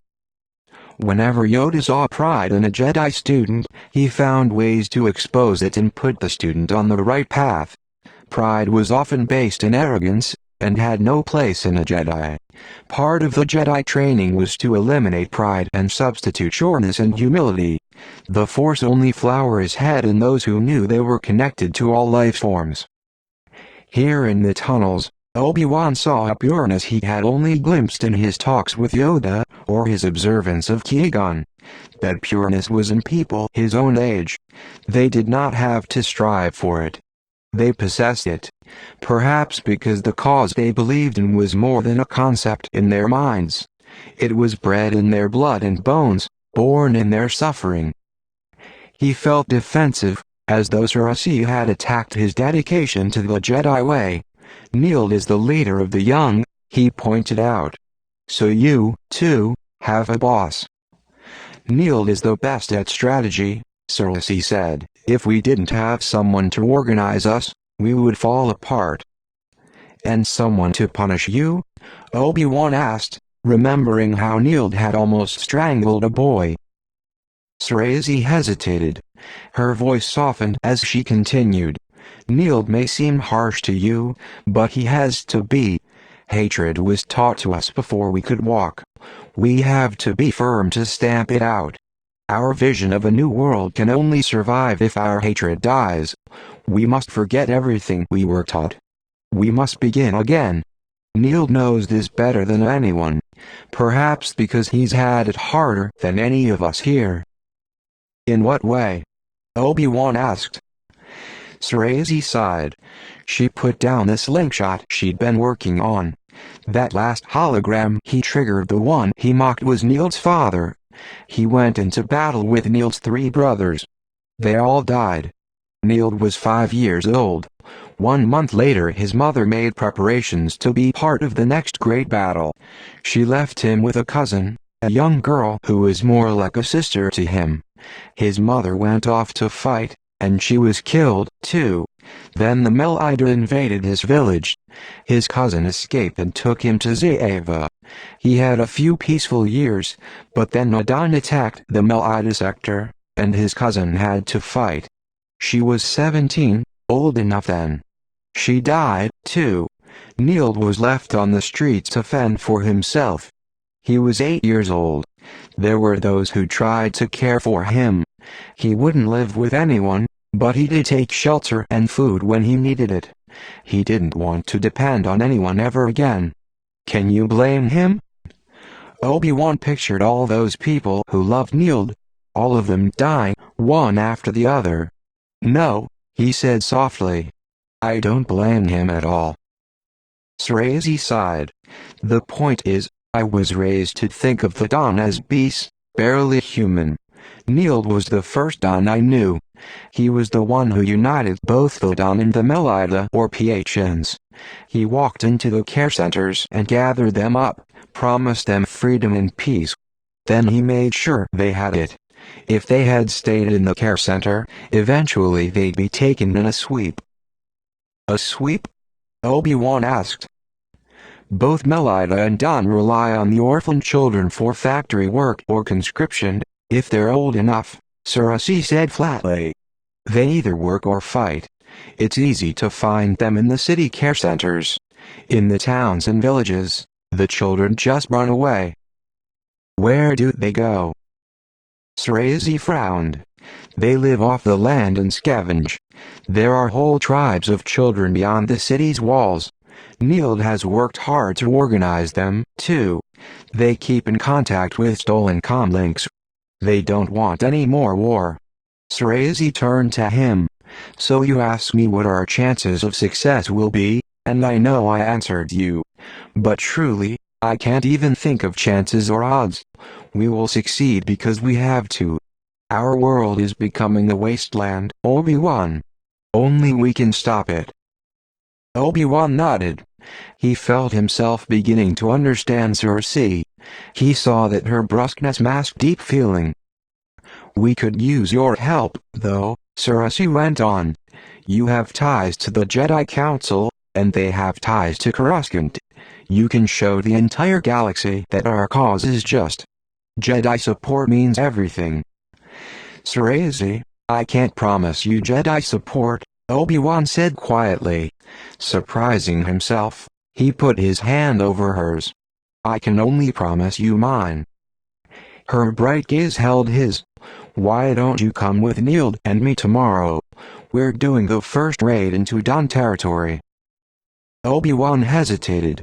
As a Jedi Apprentice, he would be breaking the rules if he agreed without asking Qui-Gon's permission. But if he asked, Qui-Gon would most likely refuse. He had already broken the rules by pledging his own support to Sarazi and her cause. That promise could conflict with the Jedi mission. But he couldn't help himself.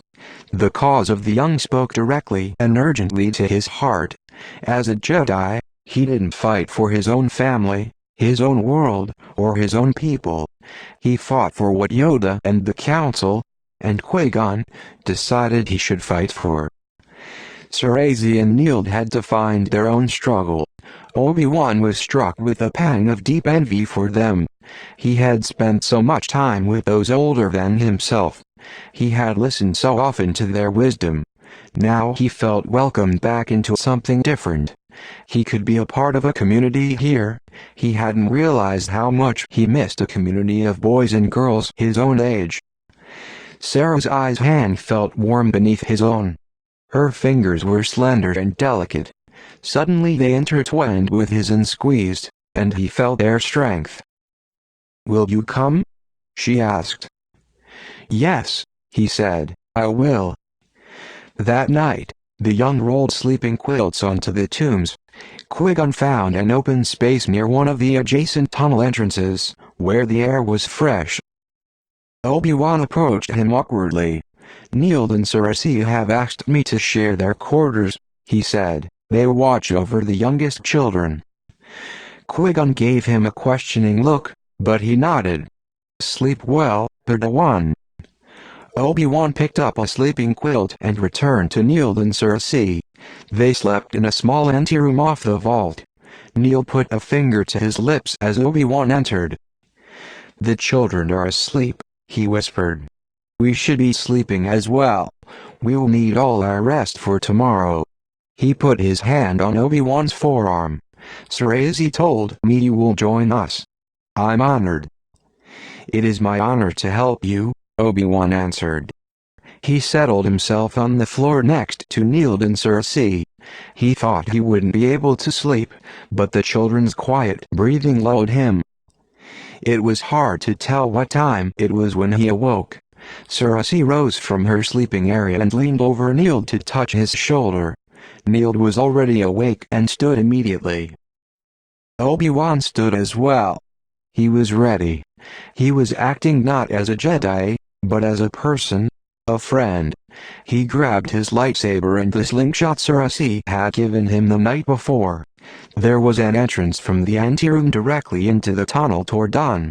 Qui-Gon wouldn't see him leave. Obi-Wan knew he was wrong not to ask permission, but he wasn't sure how angry Qui-Gon would be when he discovered he was gone. After all, Qui-Gon himself had offered to help with strategy for the battle. Obi-Wan was glad he'd made the decision as he joined Neild and Cersei on the deserted streets of the dawn-controlled outer circle. The three moved as one unit in the chilly early morning air. They walked purposefully down the deserted streets, their soft footfalls barely making a sound. Neild and Cersei had already decided on their first targets. They shimmied up a pipe and climbed onto the roof of a dwelling. From here, they could see the sun, more a suggestion of gathering light than a source of radiance. "I hate to wake everybody up," Neild said, flashing a grin. "It's time they were out of bed anyway." Cersei held up a toy missile tube. "I'm ready." Obi-Wan had clipped various projectiles onto his belt. He stuffed one into the missile tube. The projectiles had been fashioned around tiny amplifiers so that the sound they made when they hit would mimic the sound of a real proton missile. Cersei and Neild had chosen a street that would echo the sound. "Let's go," Obi-Wan agreed. Cersei aimed the toy missile at the abandoned building across the street. She fired. The loud sound of the explosion surprised them. "Listen to that." "It worked," Neild exulted. He fit a laser ball into his slingshot and fired at the wall across the street. The unmistakable ping-ping-ping of blaster fire erupted. Obi-Wan quickly stuffed another projectile into the tube and Cersei shot it off. The blim echoed off the building fronts below. Neild continued to shoot laser balls from his slingshot, and Obi-Wan followed suit.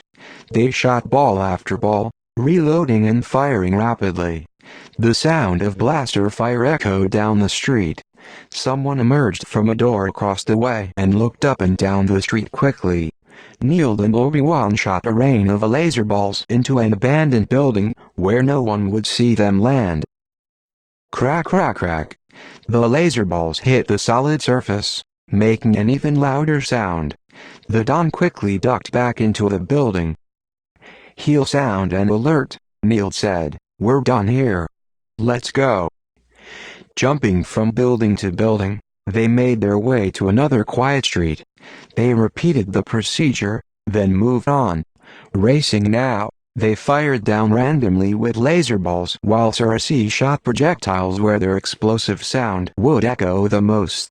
While they moved from block to block, they shifted barricades where they could to block any military vehicles. At checkpoints, they rained their false weapon fire over the heads of the guards, who took defensive postures, sweeping the empty streets with infrared electro-binoculars to look for the unseen attackers. The sun rose, and sirens began to sound over the city. Neild turned to them. The rising sun reflected red off his dark hair. Now for military headquarters. Excitement coursed through Obi-Wan. It was almost like a game, this ruse that Neild and Cersei had concocted. But now the game would get serious. Hitting a military target, even with fake explosives, would be dangerous. Neild led the way across the rooftops to the Dawn military headquarters. From the roof of a building across the street, Obi-Wan could see soldiers running toward land speeders, carrying blasters and torpedo launchers.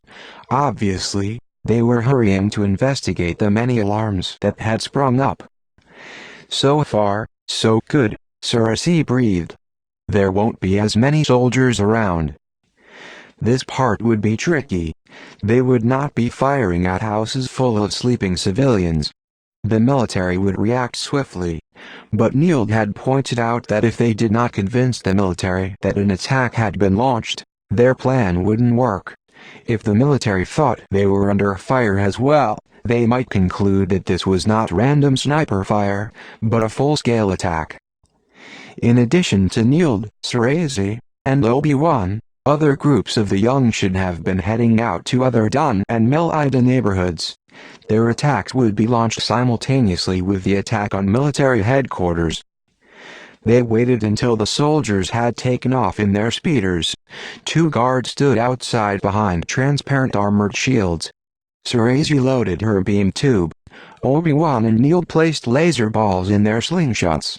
On the whispered count of 3 from Cersei, they fired. The laser balls hit the building, sounding like blaster fire. The projectile boomed. Already, the 3 had loaded and shot again, then quickly scuttled back on their hands and knees and ran to the edge of the roof to jump to the adjoining building. They fired again. Soldiers streamed out of the building in full plastoid armor, blasters in hand. Electro binoculars were trained on the street and buildings above. Armored plates rattled down over windows and doors. A siren blasted insistently. Soldiers began to spread out down the street. Floaters took off for air surveillance. Armored vehicles poured out from an underground holding station. "It's time to get out of here," Cersei said. Stuffing the toys and slingshots into their belts, they dashed across the rooftop and quickly shimmied down a drainpipe. When they hit the street, they slowed their pace, trying to look like Dawn teenagers out for a morning walk. "You there! Halt!" They froze. The voice had come from behind them. Neild had already given them identity cards, so they thought they'd be able to pass. Cersei slipped a package out of her tunic. Obi-Wan glanced at her, puzzled. Did she have a weapon? Of course, he had his lightsaber, but he would never be able to take on the troops swarming over the streets. He would only endanger Cersei and Neild. They turned and saw 3 soldiers approaching them, blasters aimed straight at their hearts. "Identity cards," one soldier said in a clipped tone. Quickly, the 3 handed them over. Neild had given Obi-Wan a disc from a Dawn boy who was his age and weight. The soldiers inserted the discs into a readout machine. Obi-Wan waited for them to hand them back, but instead, the first soldier gave a look at the other 2 to keep them. He was still suspicious. He gave Neild, Cersei, and Obi-Wan a hard look. "Is there anything wrong?" Neild asked worriedly. "What do you have there?" The first soldier pointed at Cersei's package with his blaster. "MMUJA muffins," Cersei stammered nervously. She held out the package. "For breakfast. We go every morning." "Let me see." The soldier opened the top of the package. Inside, Obi-Wan saw a row of muffins wrapped in napkins. "What's on your belt?" the other soldier asked. "Aren't you a little old for toys?" "We're practicing for the army," Neild answered. He lifted his chin. "We can't wait to fight the filthy Mel-Ida." "What's that?" The soldier pointed to Obi-Wan's lightsaber. Obi-Wan held it up and activated it. "The newest toy on Gala. My grandfather sells them over on Victory Street." The soldiers eyed it. "We never had toys like that when we were young," the first said ruefully. "In the next battle of Zaava, the dawn will prevail," Obi-Wan answered, waving his lightsaber. "We might be in the next battle of Zaava right now, so hurry along and take shelter," the third soldier said gruffly.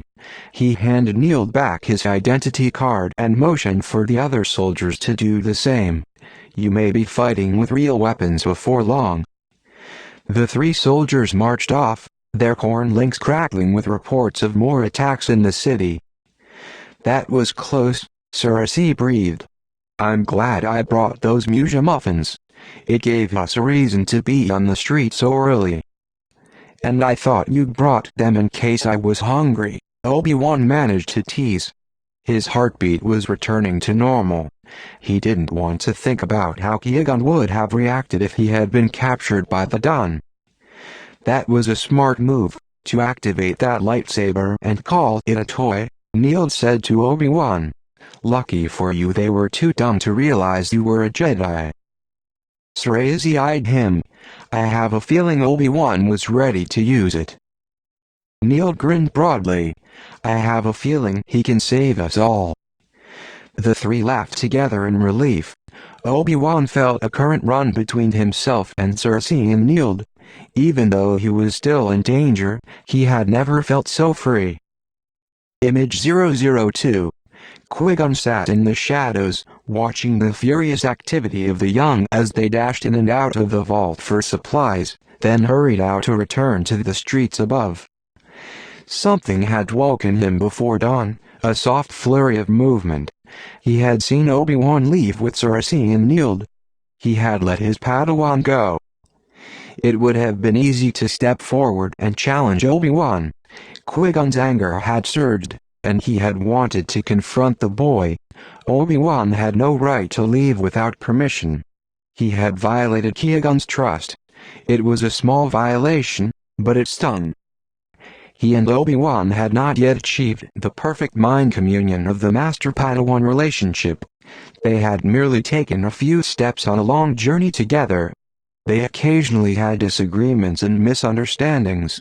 But Obi-Wan had never deliberately concealed something from him before. Obviously, Obi-Wan was afraid that Qui-Gon would not let him go. The boy was right. He would have forbidden it. Qui-Gon believed the young sincerely wanted peace, but he wasn't sure if they would follow through with their good intentions if they gained any sort of power.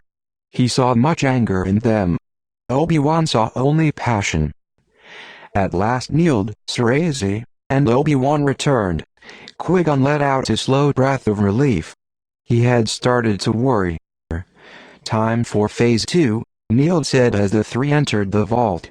"We go for the weapon storage of both sides." "What about Tal?" Qui-Gon asked. "Cersei will lead you to Tal," Neil said. "Dela?" A tall, slender girl paused as she loaded more projectiles into pouches that hung from her belt. "Yes." "How's it going on the Melide side?" She grinned. "Chaos. They think the Dawn are everywhere, even in their closets." "Good." Neil turned back to Qui-Gon. "There should be enough confusion for you to slip through. Cersei will bring you, but you'll have to rescue Tal on your own." "That's fine," Qui-Gon agreed. He didn't want to put the girl in danger. Obi-Wan didn't meet his master's gaze as the two Jedi followed Cersei into a narrow tunnel that led off the vault. Qui-Gon pushed his anger aside. He would not confront Obi-Wan about sneaking out. Not yet. He turned his mind to the task ahead. He had to focus on Tal now. Cersei led them through a maze of tunnels until they came to a grate. Pale gray light filtered down. "We are underneath the building where Tal is being held," she whispered. "This will lead you to a lower level of a military barracks. Tal is being held in a room 3 doors to the right. There will be guards there, but probably not as many as there were before. Every soldier is needed on the streets." "How many were there before?" Qui-Gon asked in a low murmur. That's the bad news, Cersei said ruefully. She's guarded by only 2 guards, but right around the corner is the main quarters for soldiers. It's where they come to eat and sleep. So there are always plenty of soldiers walking back and forth. That's why Neil and I figured you needed a diversion. She pointed overhead. The grate leads directly into a grain storage area, so you can climb up without being seen. Thank you, Cersei, Qui-Gon said quietly. We can find our own way back. But when Qui-Gon and Obi-Wan emerged into a small storage area crowded with sacks of grain, Sarah's eyes had popped up out of the grate after them. I thought you were going back, Obi-Wan whispered. She grinned. I have a feeling you'll need my help. She dangled her slingshot. A diversion might come in handy. Obi-Wan returned her grin, but Qui-Gon frowned. I don't want to put you in danger, Cersei. This is not part of our deal, Neil said. I make my own decisions, Qui-Gon, Cersei interrupted. I'm offering my help. I know the layout. Will you accept my offer or not? Sarah's eyes chin stuck out challengingly. Her crystal eyes glinted at Qui-Gon. All right, he said, but if Obi-Wan and I get in trouble, you leave. Do you promise me? I promise, Cersei agreed. Qui-Gon eased the door open a crack and surveyed the area. A long hallway was lined with heavy metal doors. One soldier hurried down the hall and disappeared around a turning. 2 soldiers were posted as guards outside one of the doors. It was where Tal was being held. A soldier headed toward him, moving fast. Qui-Gon faded back, but kept close to the opening. Going back out there? One of the guards asked. We've got an invasion on our hands, the soldier said curtly. Just got news of an attack only 2 blocks away. I've got to find my unit. The guards exchanged nervous glances. We're sitting ducks in here, the first one muttered. We should be out there fighting. This duty is a waste of time anyway. I don't care if she's a Jedi, she's too weak to be a threat. She's done for, the other guard said. It won't be long. Rage and pain rose in Qui-Gon. It couldn't be too late. He controlled the anger and called on the Force to help him. He knew Obi-Wan was doing the same, for the Force was suddenly a presence in the room, surging around them. Qui-Gon, Cersei whispered. I have an idea. Will you listen? Do I have a choice? Qui-Gon responded. Cersei moved closer and whispered her plan in his ear. All right, he said, but then you leave. Agreed? Cersei nodded. Then she eased open the door and slipped out. It took a moment for the guards to notice her. Cersei hurried toward them, her expression stricken. Halt! The guards called. What? Cersei asked, distracted. She kept on moving. Halt or we'll shoot. The guards warned. Cersei stopped. She wrung her hands together. But my father is here. I have to see him. Who is your father? Cersei drew herself up. Vehati, the great hero. I must tell him that my Aunt Sony is dead. She was blown up by a fouled-on proton grenade. You must let me pass. You are Vehati's daughter? Yes, look. I have an identity card. Cersei showed the guards her Melida card. One of the guards took it, then swiped it down his readout. When he handed it back to her, his voice was kind. I haven't seen Vehati here. He's most likely on the streets. We're being invaded, you know. You think I don't know that? Cersei cried. The Dawn are taking the hub block by block. They'll be here any minute. I need my father. He promised he'd be here if I needed him. He promised. Sarah's eyes voice wobbled. With her slight figure and her quavering voice, she seemed younger than she was. The guards exchanged a glance. All right, But then you've got to clear out and seek shelter, the second one said. Sarazi hurried down the hall and turned the corner. A moment passed, then another. Qui-Gon waited patiently. He had confidence in Sarazi. She would need time to circle around to the other side of the guards. Suddenly, the sound of blaster fire echoed down the hallway in the direction opposite from where Sarazi had disappeared. The two guards exchanged glances. "Done," the first guard hissed. The girl was right. They're attacking. Qui-Gon was out the door, lightsaber in hand, before the guards could turn and react. Obi-Wan raced alongside him.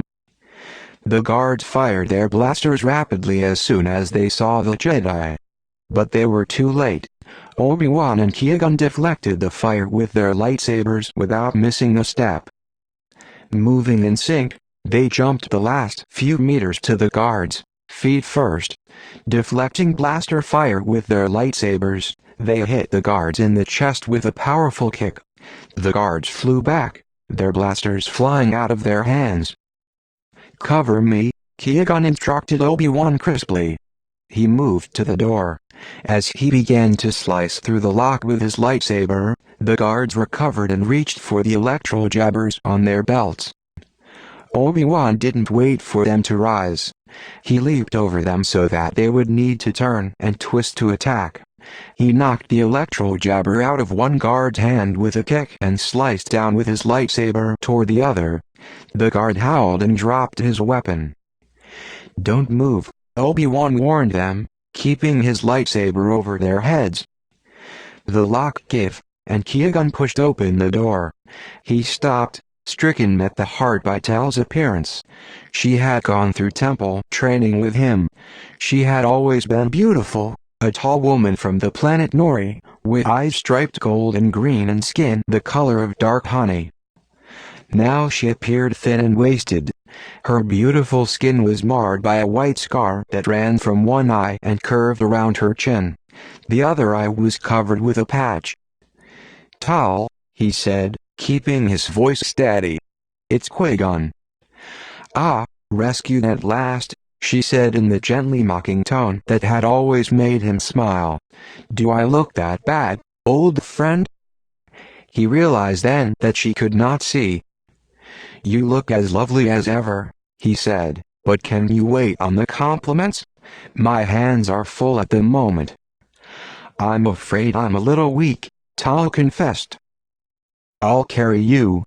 Qui-Gon scooped up Tal in his arms. She felt as light as a child. "Can you hang onto my neck?" he asked. He felt her nod as her arms tightened around him.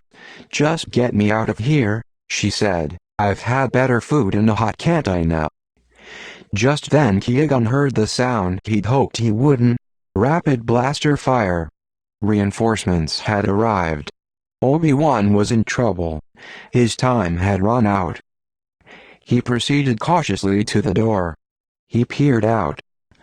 6 soldiers had charged out of their quarters and were shooting at Obi-Wan from the end of the hall. Obi-Wan had flung open a door and was using it for cover. The soldiers had rearmed the 2 on the ground, so there were now 8 soldiers to fight. "What's the bad news?" Tal asked. 8 so far, Qui-Gon said. "Maybe more coming." "Piece of cake for you," she said weakly. "Just what I was about to say." Blaster fire rebounded off the door that Obi-Wan crouched behind. The doors were armored. Obi-Wan realized they could use it to their advantage. Qui-Gon flung his own door wide open and stepped out behind it, making a quick calculation. Obi-Wan had held off the soldiers so far by periodically deflecting blaster fire back at them with his lightsaber, but they would soon realize that he wasn't armed with a blaster. Then they would rush him. Qui-Gon looked over at Obi-Wan. It was time to take the offensive again, but he couldn't endanger Tal, and she was too weak to walk. They were stuck. He would not leave Tal. He didn't even want to put her down again. If he was separated from her, he might not be able to get to her again. "Leave me, Qui-Gon," Tal murmured to him. "I'll be no worse off than I was before. Do not let them capture you, too. Have a little faith, will you?" Qui-Gon countered gently. Suddenly, blaster fire erupted from the opposite end of the hall. Now they were surrounded. But after a moment Qui-Gon realized that the blaster fire was directed at the soldiers. Or, he realized suddenly, at least it sounded like blaster fire. Cerezi hadn't left after creating a diversion, as she'd promised. The soldiers dived around the corner for cover. Qui-Gon glanced back down the other end just in time to see Cerezi fire another laser ball. It hit the wall, and blaster fire echoed down the hall. The guards now fired blindly, unwilling to risk exposure by coming around the corner. Obi-Wan stepped out. He was easily able to deflect the wild shots with his lightsaber. Holding Tal against his chest with one arm, Qui-Gon raised his lightsaber to catch any blaster fire that Obi-Wan was unable to deflect. Together they moved backward down the hallway toward the storage room. As they moved, Obi-Wan flung open door after door. They swung outward, helping to block blaster fire. The soldiers kept up a steady stream of fire, but Cerezi loaded and shot laser balls just as fast, and the soldiers were convinced they were under attack. Qui-Gon and Obi-Wan reached the safety of the storage room. Cerezi dashed forward. "Hurry," she urged. "I'm running low." She continued shooting as Obi-Wan slid back the grate and Qui-Gon climbed down one-handed, Tal hugging his neck. "Now!" Obi-Wan yelled. Cerezi hurried down after Qui-Gon. Obi-Wan followed, setting the grate back in place. "Thank you, Cerezi," Qui-Gon spoke quietly. "We could not have done this without your bravery." "Obi-Wan helped us this morning," Cerezi replied carelessly, as if risking her life were nothing. "I just returned the favor." "Why did you think of claiming to be the Hutt's daughter?" Obi-Wan asked her as she led the way back. "Because I am," Cerezi answered. "But you said your father was dead," Obi-Wan pointed out. "He is dead to me," Cerezi replied with a shrug. "But occasionally he comes in handy. Just like most elders." She looked over her shoulder at Obi-Wan and flashed him a grin. Obi-Wan's eyes shone back. Qui-Gon saw in the moment of their exchange that something had deepened between them. They were intimates now, communicating without words. The adventure they had shared that morning had united them. Qui-Gon felt his earlier anger drain away. He supposed that Obi-Wan had a lonely existence at times, traveling with someone older than himself. He must miss being with boys and girls his own age. It was good that he could bond so strongly with another. Why should it make Qui-Gon so uneasy? Qui-Gon settled Tal into a nest of quilts and blankets, the best the young had to offer. He stood over her for a moment. She had tired from the short battle and she fell asleep almost immediately. He could feel the flicker of her living force, but it was only a flicker. Tal's memory of how she got her injuries was gone. She remembered being caught in the middle of a battle, but she could not remember being wounded or blinded. Qui-Gon sat back against the wall to think. Their mission was over. They had only to wait until the fighting died down. Cerezi had assured him that she could get the Jedi out of the city without endangering Tal. He would bring Tal back to Coruscant and hope that the Jedi healing arts would bring her back to the vibrant strength he remembered so well. Qui-Gon knew he would leave behind a world in chaos. Children battling to save it. Elders locked in conflict, willing to sacrifice the population for their cause. Yet he must leave. His first duty was to get Tal back. Then he would ask Yoda's permission to return.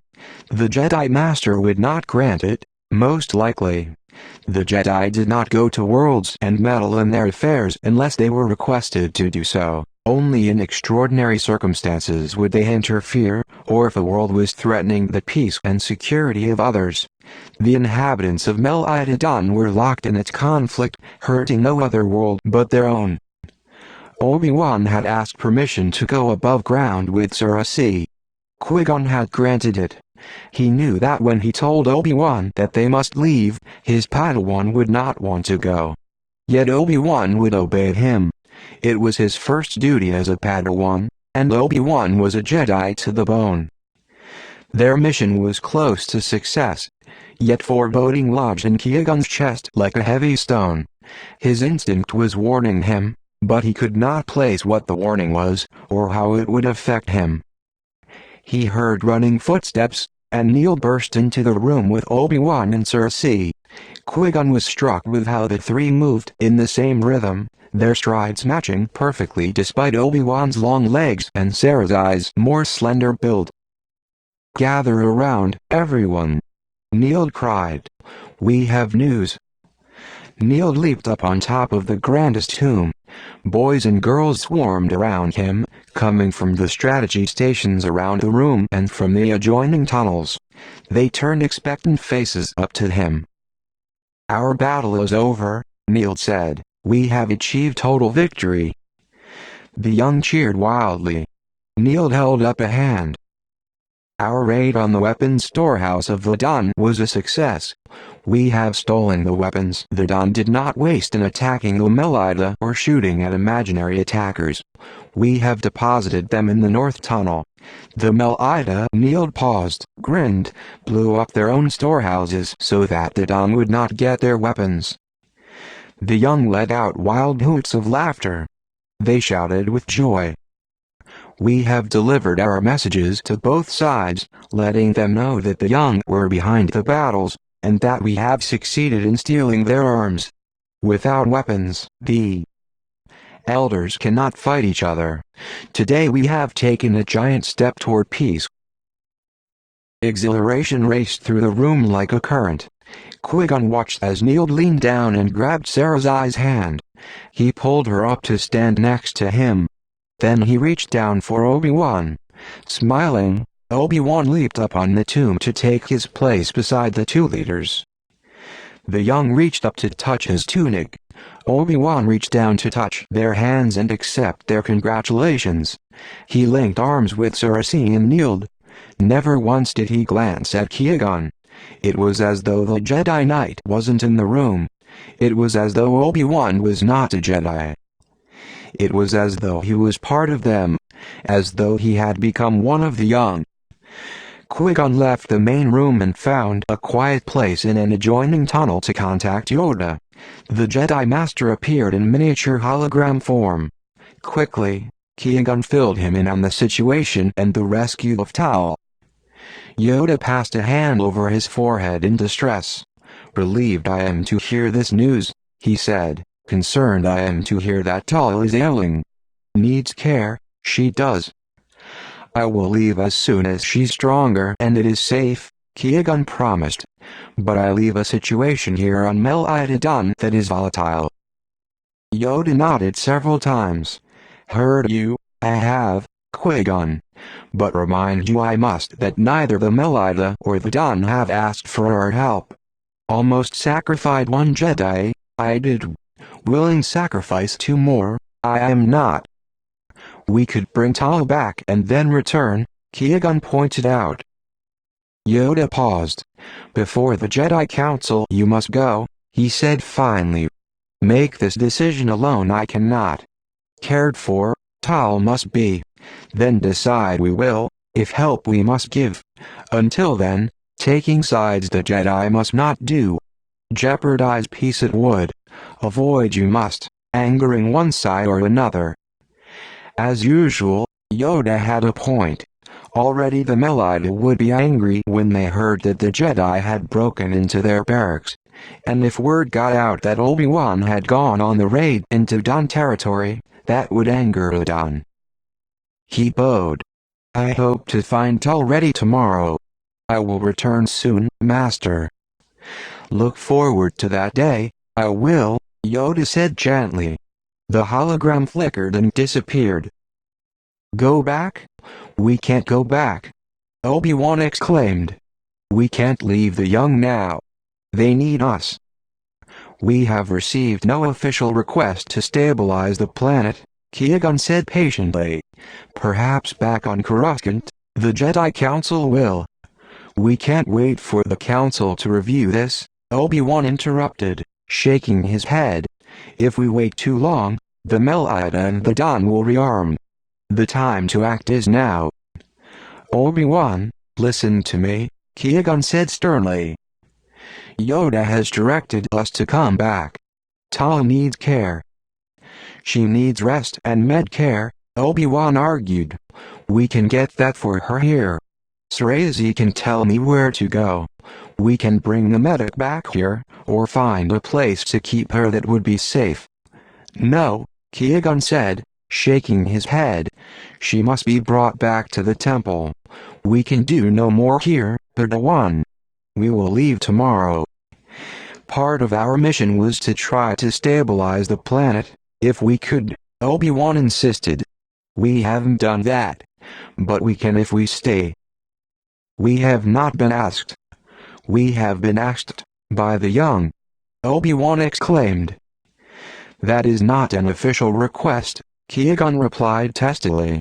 The boy was beginning to try his patience. You have broken the rules before, Qui-Gon, Obi-Wan argued. Back on Gala, you left me to travel to the hill country when you were instructed to stay at the palace. You break the rules when it suits you to do so. Qui-Gon took a deep breath, trying to control his temper. He would not match Obi-Wan's anger with his own.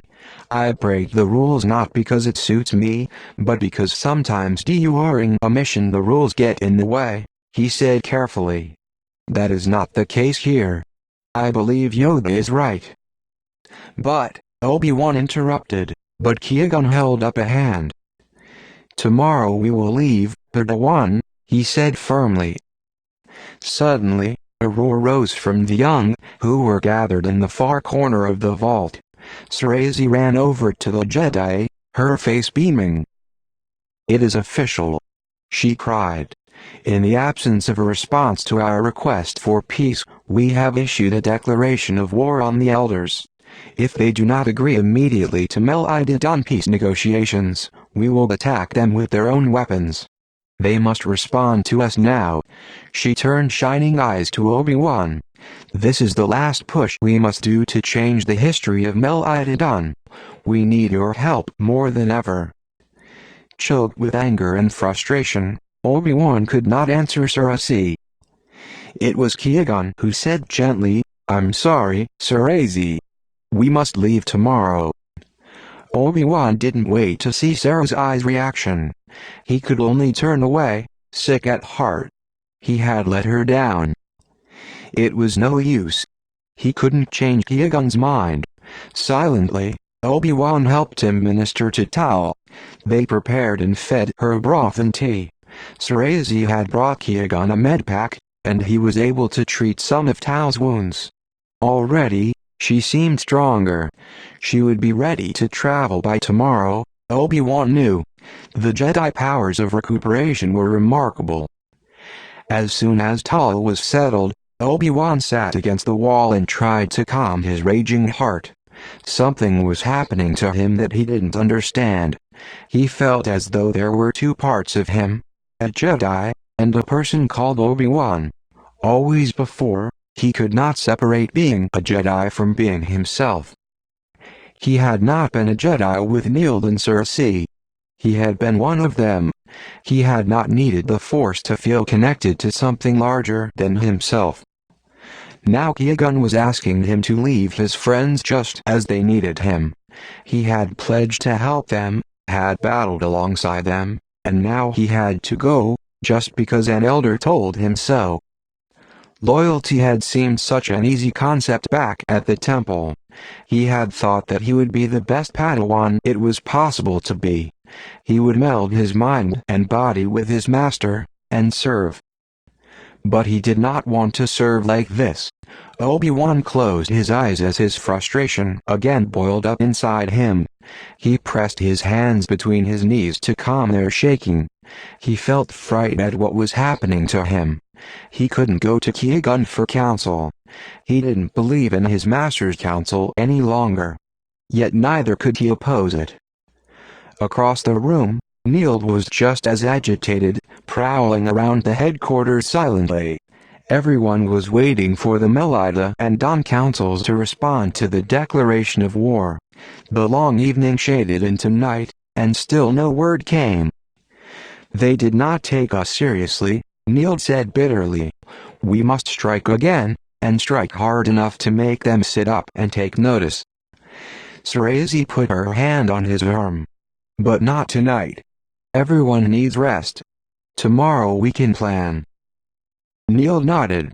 Sarazi lowered the glow rods until they were only faint spots of illumination against the dark walls, like distant stars in a black sky. Qui-Gon rolled himself up in his cloak and went to sleep by Tao's side in case she called for him in the night. Obi-Wan watched as the boys and girls around him settled into exhausted sleep. Over in the corner, he saw Sarazi and Neild huddled together, talking quietly. Should be with them, Obi-Wan thought bitterly. He belonged with them, talking about strategy and plans. Instead he had to sit silently, passively, watching their dedication, their fire. Sarazi hadn't looked at him once during the long evening. Neild hadn't either. They were no doubt disappointed and angry. Hesitantly, Obi-Wan rose. Even if he left them tomorrow, they had to know that he had no choice. He walked softly among the sleeping children and approached them.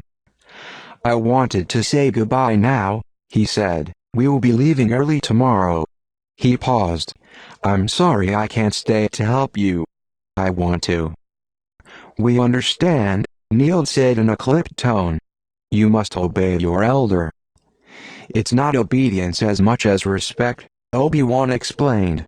His words sounded lame, even to him. "Ah," Sarazi said, nodding. "My trouble is, I never got this respect thing. My father told me what was right, and he was always wrong. What does it matter, he'd say, if thousands die, or millions die? The sky is still blue overhead, and our world still remains. The cause is what's important. And so your Jedi boss tells you what you must do, and you do it. Even though you know he's wrong. And that is called respect." She looked at Neild. "Maybe I've been living in the dark too long. But I just can't see that." Obi-Wan stood awkwardly in front of them. He felt confused. The Jedi way had always shimmered clear as a fountain of pure water to him. But Sarazi had muddied the water, clouded it with doubt. "I would help if I could," he said finally. "If there was something I knew I could do that would make a difference." Neild and Sarazi looked at each other, then back at him. "What is it?" Obi-Wan asked. "We do have a plan," Sarazi said. Obi-Wan crouched down next to them. "Tell me." Neild and Sarazi leaned closer, their foreheads almost touching Obi-Wan's. "You know that there are deflection towers ringing the perimeter of the city," Sarazi whispered. "There are also towers around the Melida Center. These towers control the particle shields, preventing entry, and separating Melida from Don." "Yes, I've seen them," Obi-Wan said, nodding. Neild leaned forward. "We've been in contact with the young outside the city," he said. "I've sent a message to them telling them that we have succeeded in capturing the weapons of both Melida and Don. There are several destroyed villages ringing the city. Many of the children live there, or in the countryside. Hundreds. Thousands, if we take in a wider area. They are all connected by a network. If we can destroy the particle shields, they will march on Zaeva. And they have weapons, too," Sarazi added quietly. "We would have an army. Not only would the elders be outnumbered, they would have nothing to fight with. We could win a war without one death, if we are careful, and the elders are smart enough to surrender." "It sounds like a good plan," Obi-Wan said, "but how are you going to knock out the deflection towers?" "That's our problem," Neil said. "They can only be destroyed from the air. All we need is an air transport." "We can't use floaters," Cersei explained. "The deflection towers have defense systems. Floaters wouldn't be fast enough or agile enough. We need a starfighter." Cersei and Neil held Obi-Wan's gaze. "We know you flew some sort of fast transport into Mel Idadon. Will you fly us on the mission?" Cersei asked. Obi-Wan's breath left him. Cersei and Neil were asking a great deal. This would go beyond a Padawan's disobedience. It would defy Yoda himself. Qui-Gon would be within his rights to send him back to the temple. He would probably have to appear before the Jedi Council, and Qui-Gon would have the right to dismiss him as his Padawan.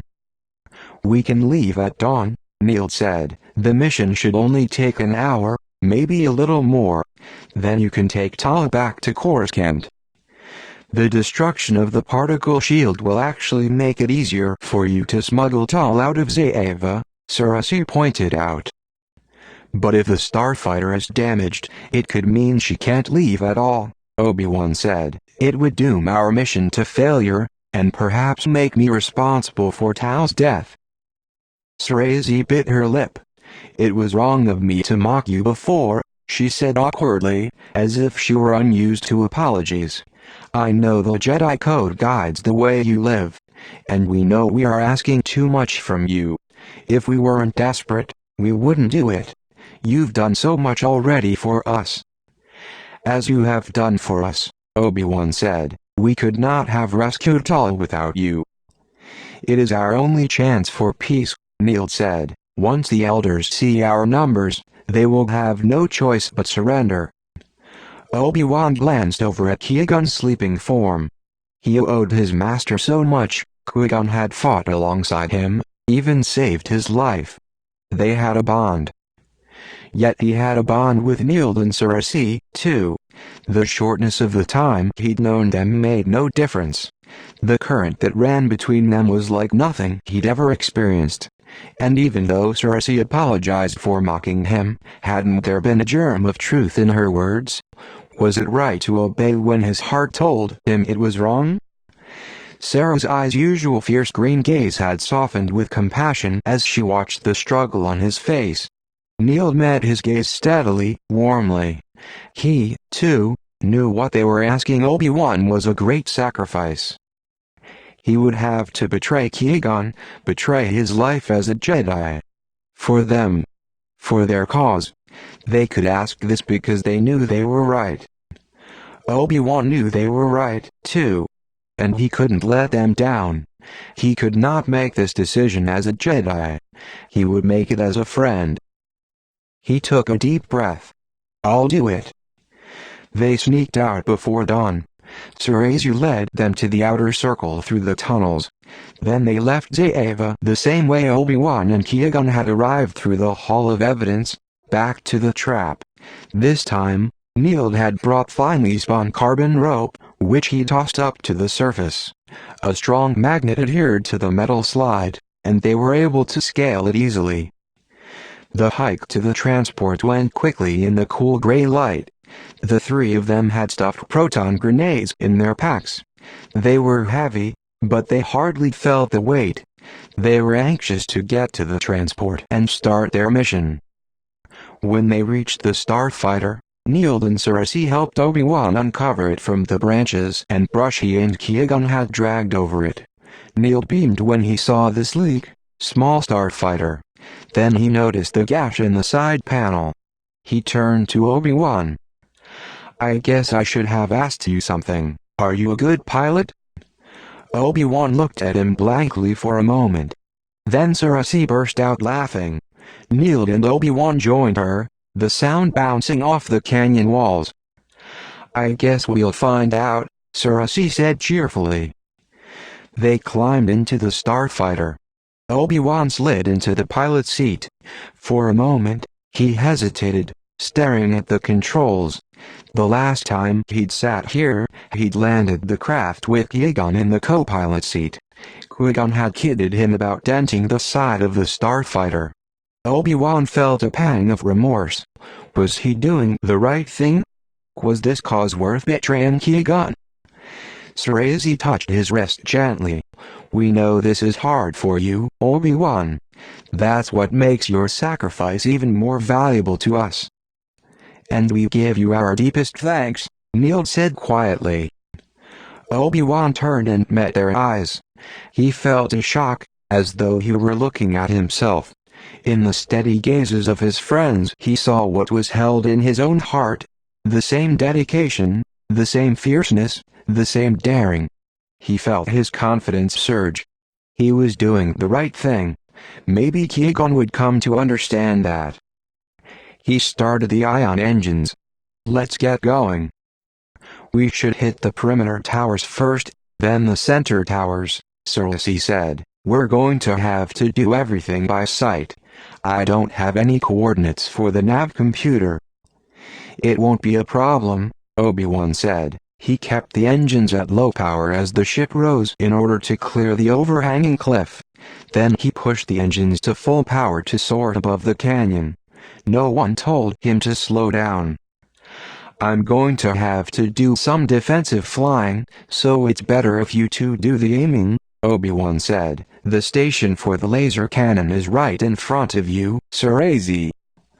Neil went to his own laser cannon station.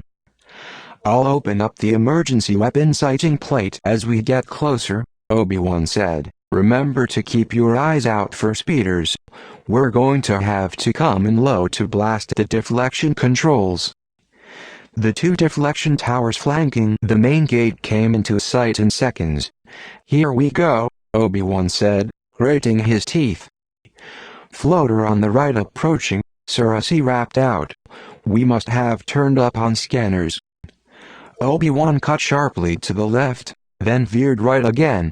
Surprised to see a starfighter heading straight for it, the floater turned sharply downward, firing at the same time. Obi-Wan made a minute adjustment that caused the ship to turn and the missile to harmlessly fall to his left. It crashed outside the city walls, causing an explosion. They won't do that very often, Cersei noted. They could level a building once we get over the city. They'll probably use smaller firepower, Neil agreed. We have to do this without blasting them out of the sky, Cersei said worriedly. We have to show them that our ultimate goal is peace. That's my job, Obi-Wan said. The tower is in range. Let's blast it. Another floater approached from the left, and he could see others taking to the air like a flock of insects, probably from the Dawn military headquarters in the distance. Obi-Wan calculated the slower speed of the floaters.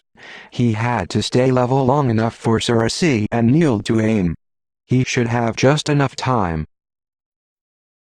He opened the firing panel for Neil.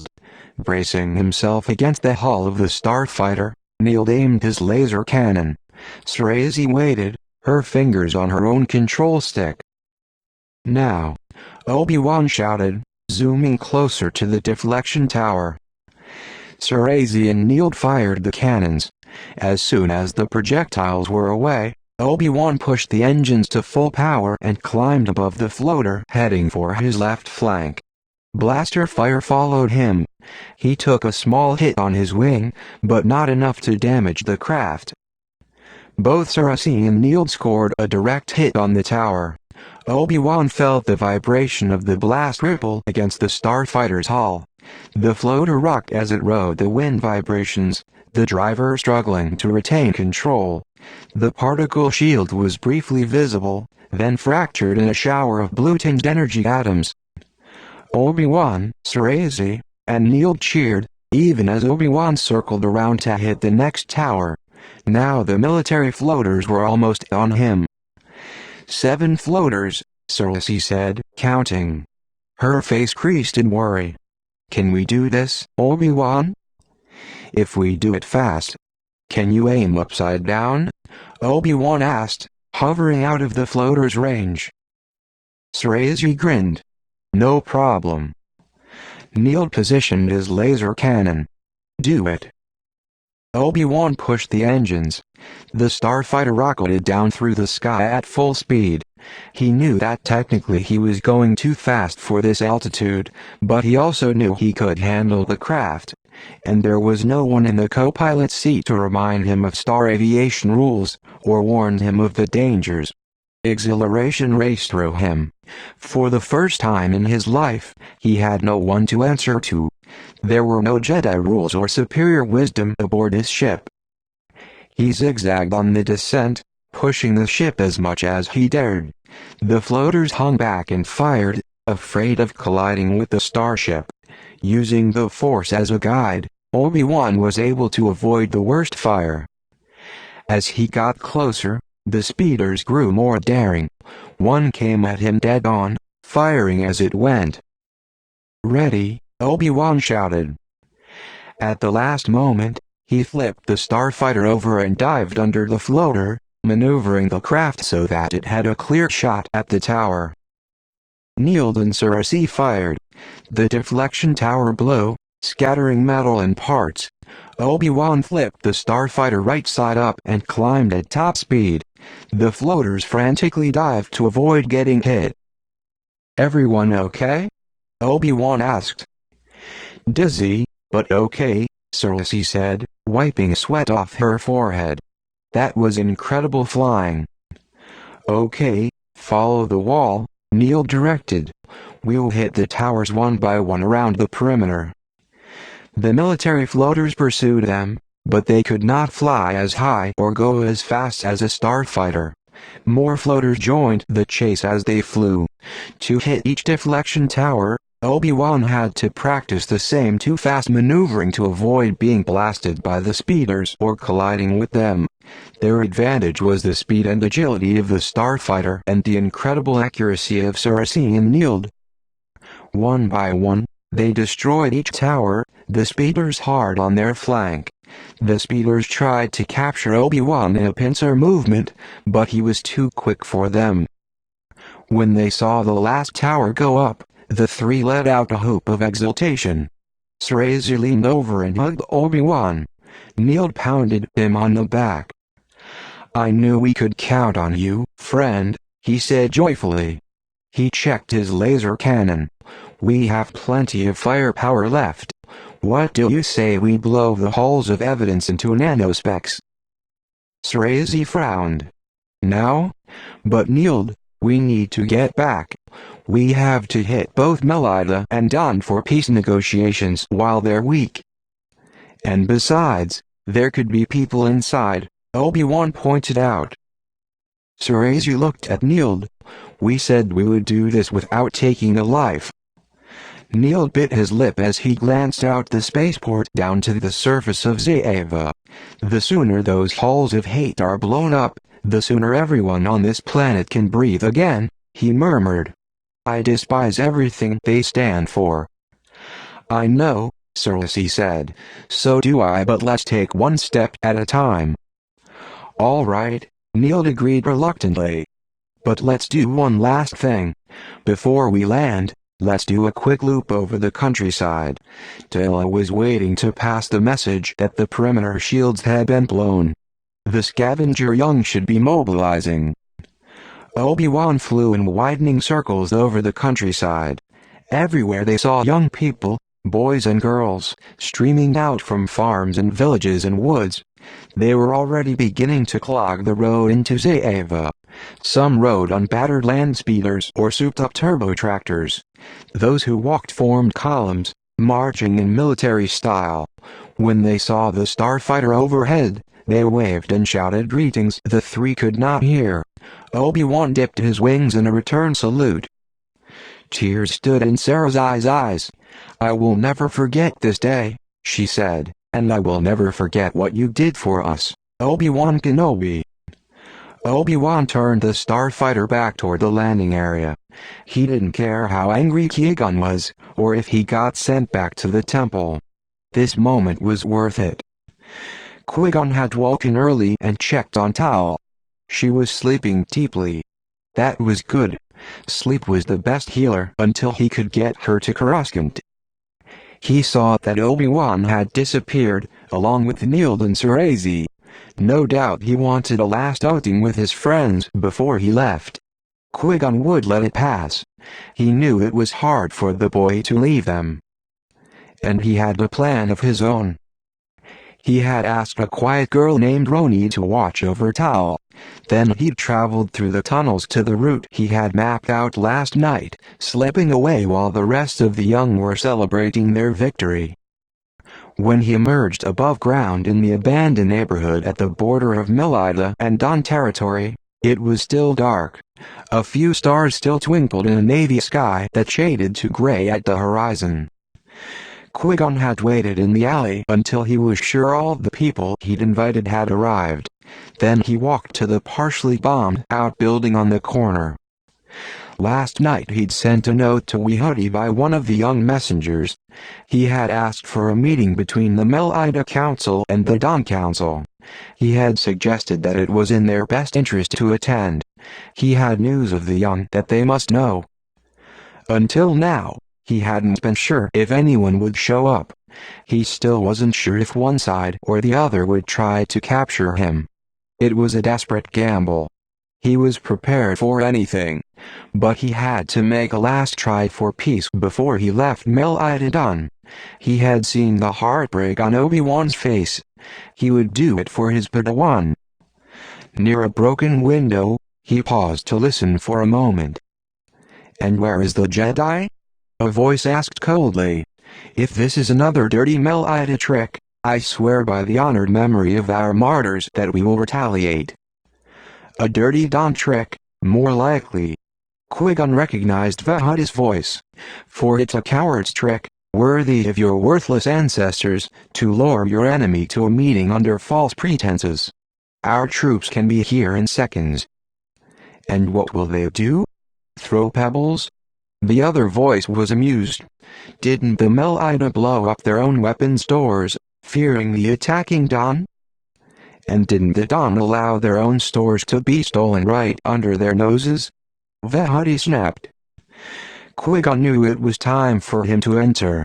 He climbed over a half-demolished wall.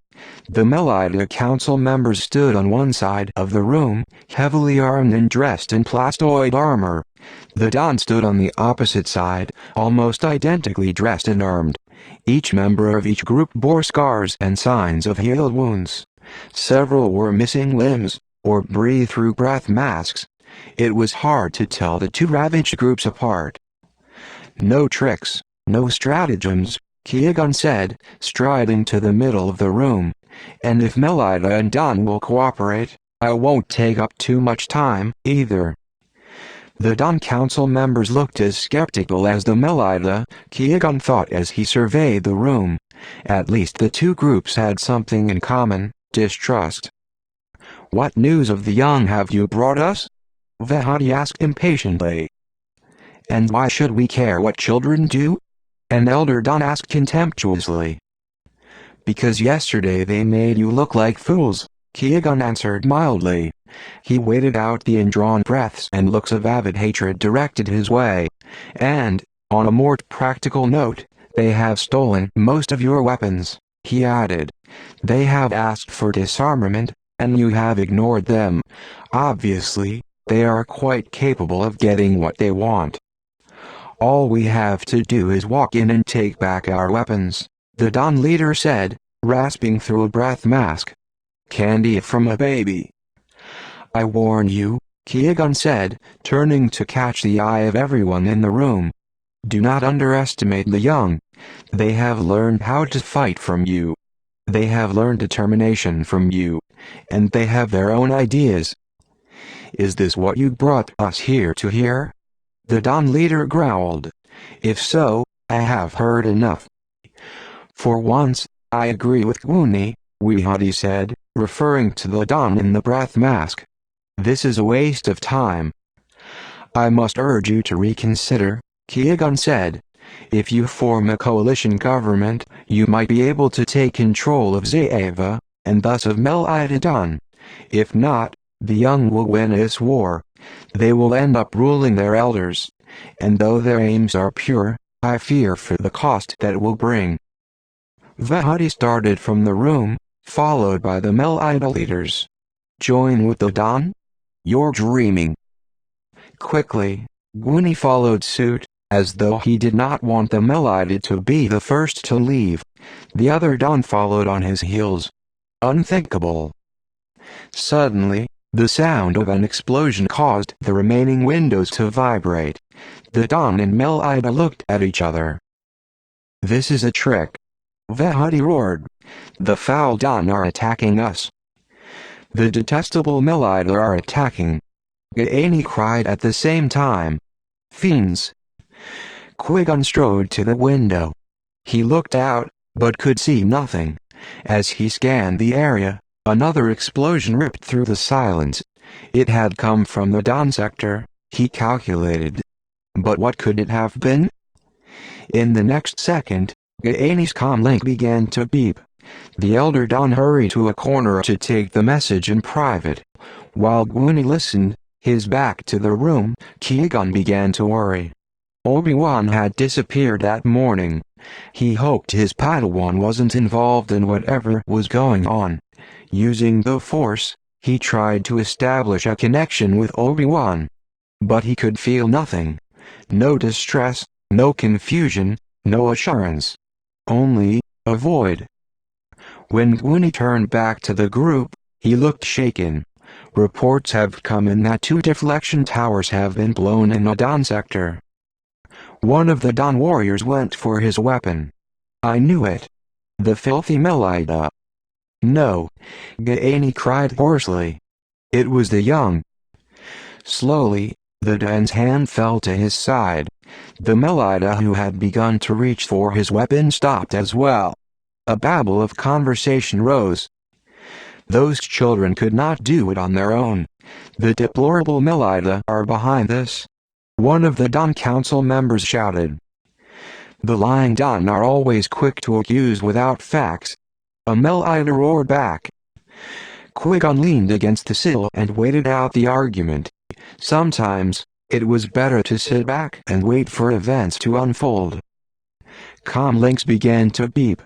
Melida and Dawn alike spoke into them, their faces registering shock. Reports flooded in from both sides. One by one, the deflection towers went down. First on the perimeter, then in the center. The explosions got closer as the last towers were blown. The young are pouring in from the countryside, Gwynny reported, a look of amazement on his face. The city is now open. Defenseless. And they are armed. Melida and Dawn faced each other. Now they knew the threat that faced them was serious. Do you see now that you must join together? Qui-Gon asked quietly. The young only want peace. You can give it to them. Don't you want to rebuild your city? They say they want peace, but they wage war, Vehati said contemptuously.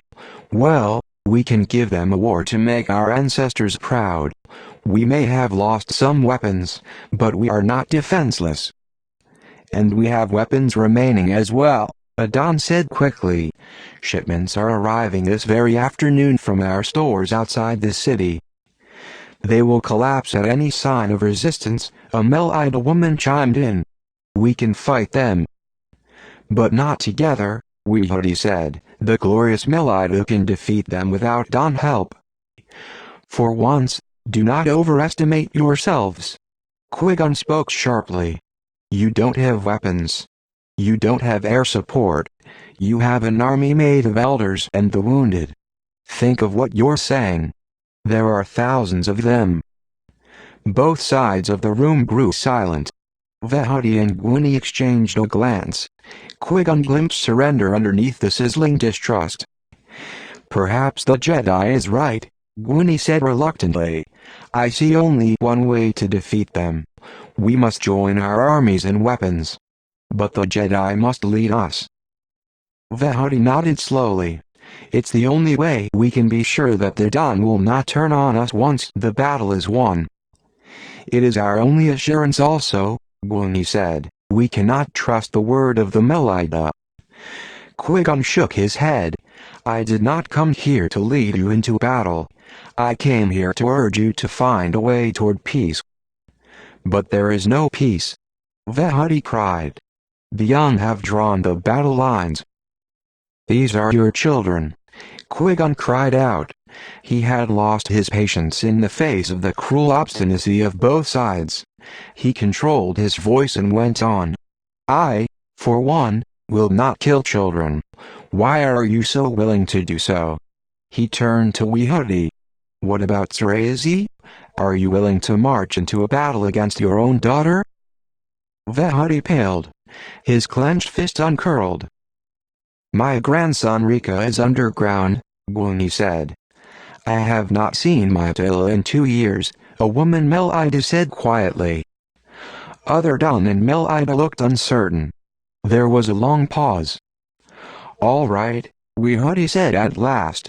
If you will be our emissary, we will open talks with the young. Gaani nodded. The Don agreed. You are right, Qui-Gon. We cannot wage war against our children. We will not meet with them, Neil told Qui-Gon furiously. I know what their promises are worth. They agree to meet as a diversion. They will tell us we must disarm. And then the fighting will begin again. This surrender is too soon. If we relent, they'll think we're weak. They know you have backed them into a corner, Qui-Gon argued. They're willing to talk. You succeeded, kneeled. Now take your victory. Sarazi crossed her arms. We did not succeed by being fools, Qui-Gon. Qui-Gon turned away with a sigh. He had been arguing with Sarazi and kneeled since he'd returned. It had done no good. It was out of his hands, anyway.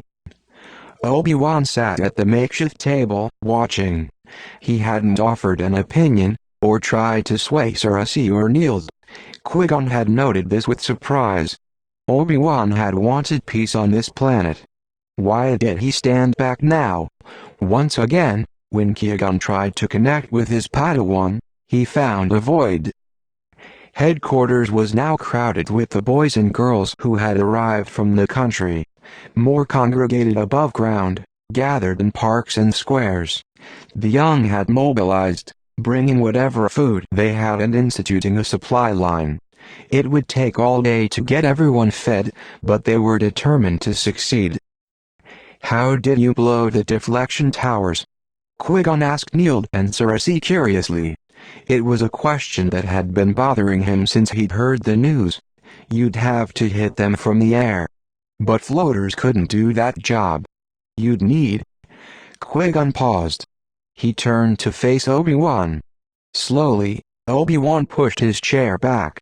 Qui-Gon heard it scrape against the stone floor. Then he stood. He did not fidget or look away. He met Qui-Gon's gaze. So it was you, Qui-Gon said. You took the starfighter. You took it knowing it was our only way off the planet. You took it knowing it was the only hope for Tal. Obi-Wan nodded. Sarazi and Neil glanced from one Jedi to the other. Sarazi began to speak, but thought better of it. The tension between Qui-Gon and Obi-Wan was private. Please come with me, Obi-Wan, Qui-Gon said curtly. He led the way to an adjacent tunnel where they could talk privately. He waited a few moments to compose himself. Bitterness had no place here, yet he felt it surge within him.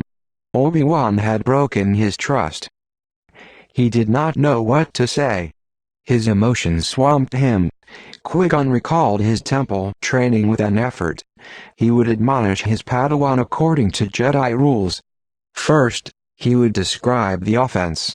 It was the duty of the Master to do so without judgment. Grateful for a guide, Qui-Gon took a deep breath. You were instructed not to take sides. Yes, Obi-Wan responded calmly. It was the duty of a Padawan to agree to his fault without argument. You were instructed to be available to leave at any time, he said. Yes, Obi-Wan replied.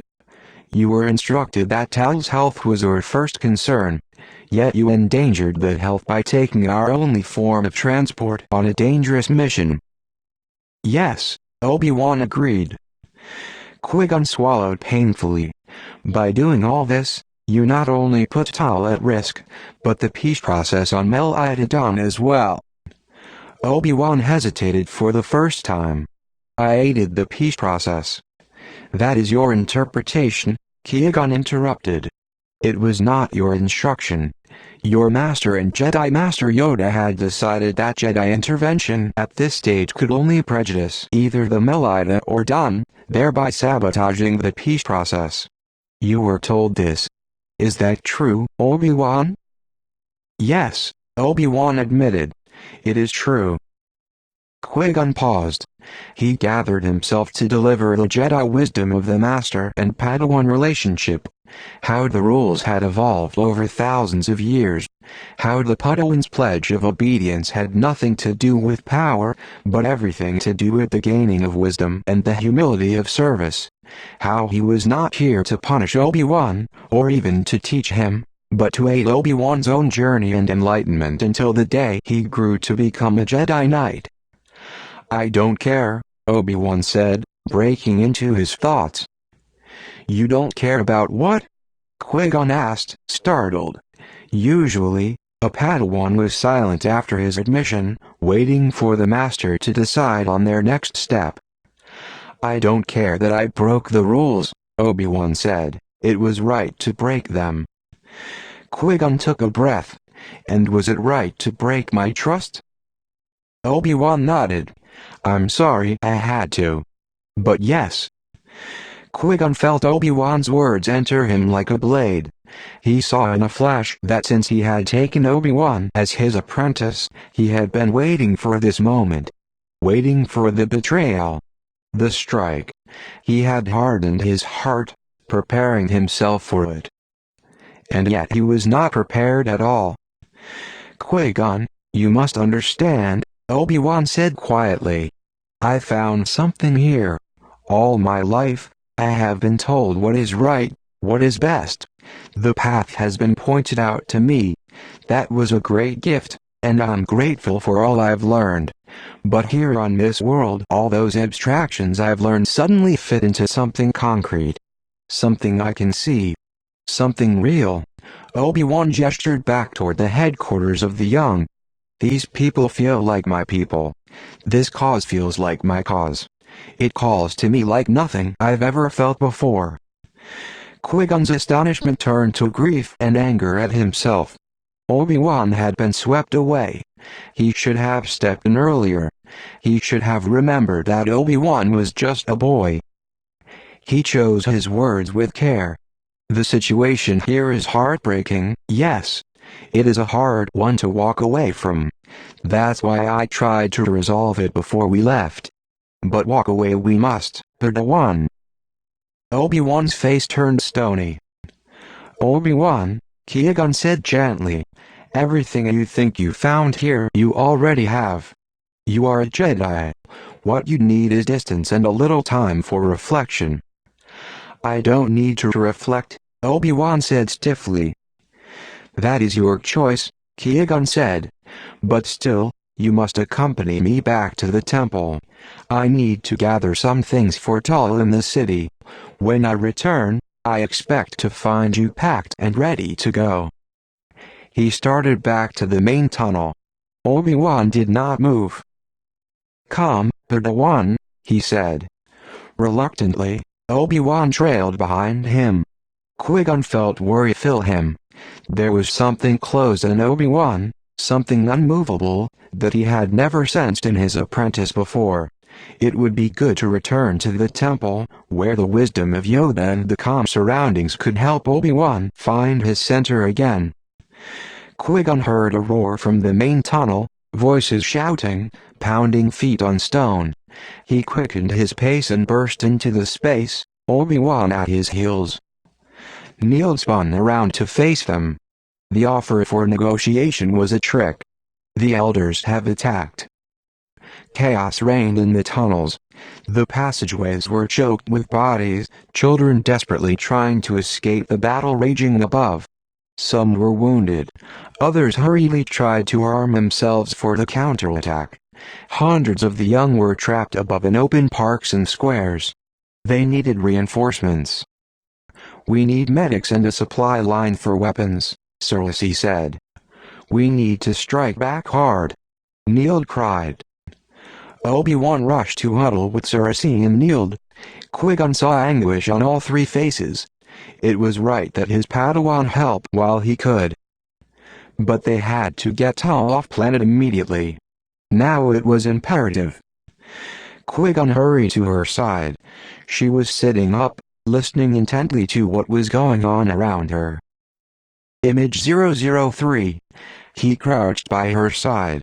"I had hoped to go back to the city to find more med supplies and borrow a floater, but I'm afraid that's impossible now.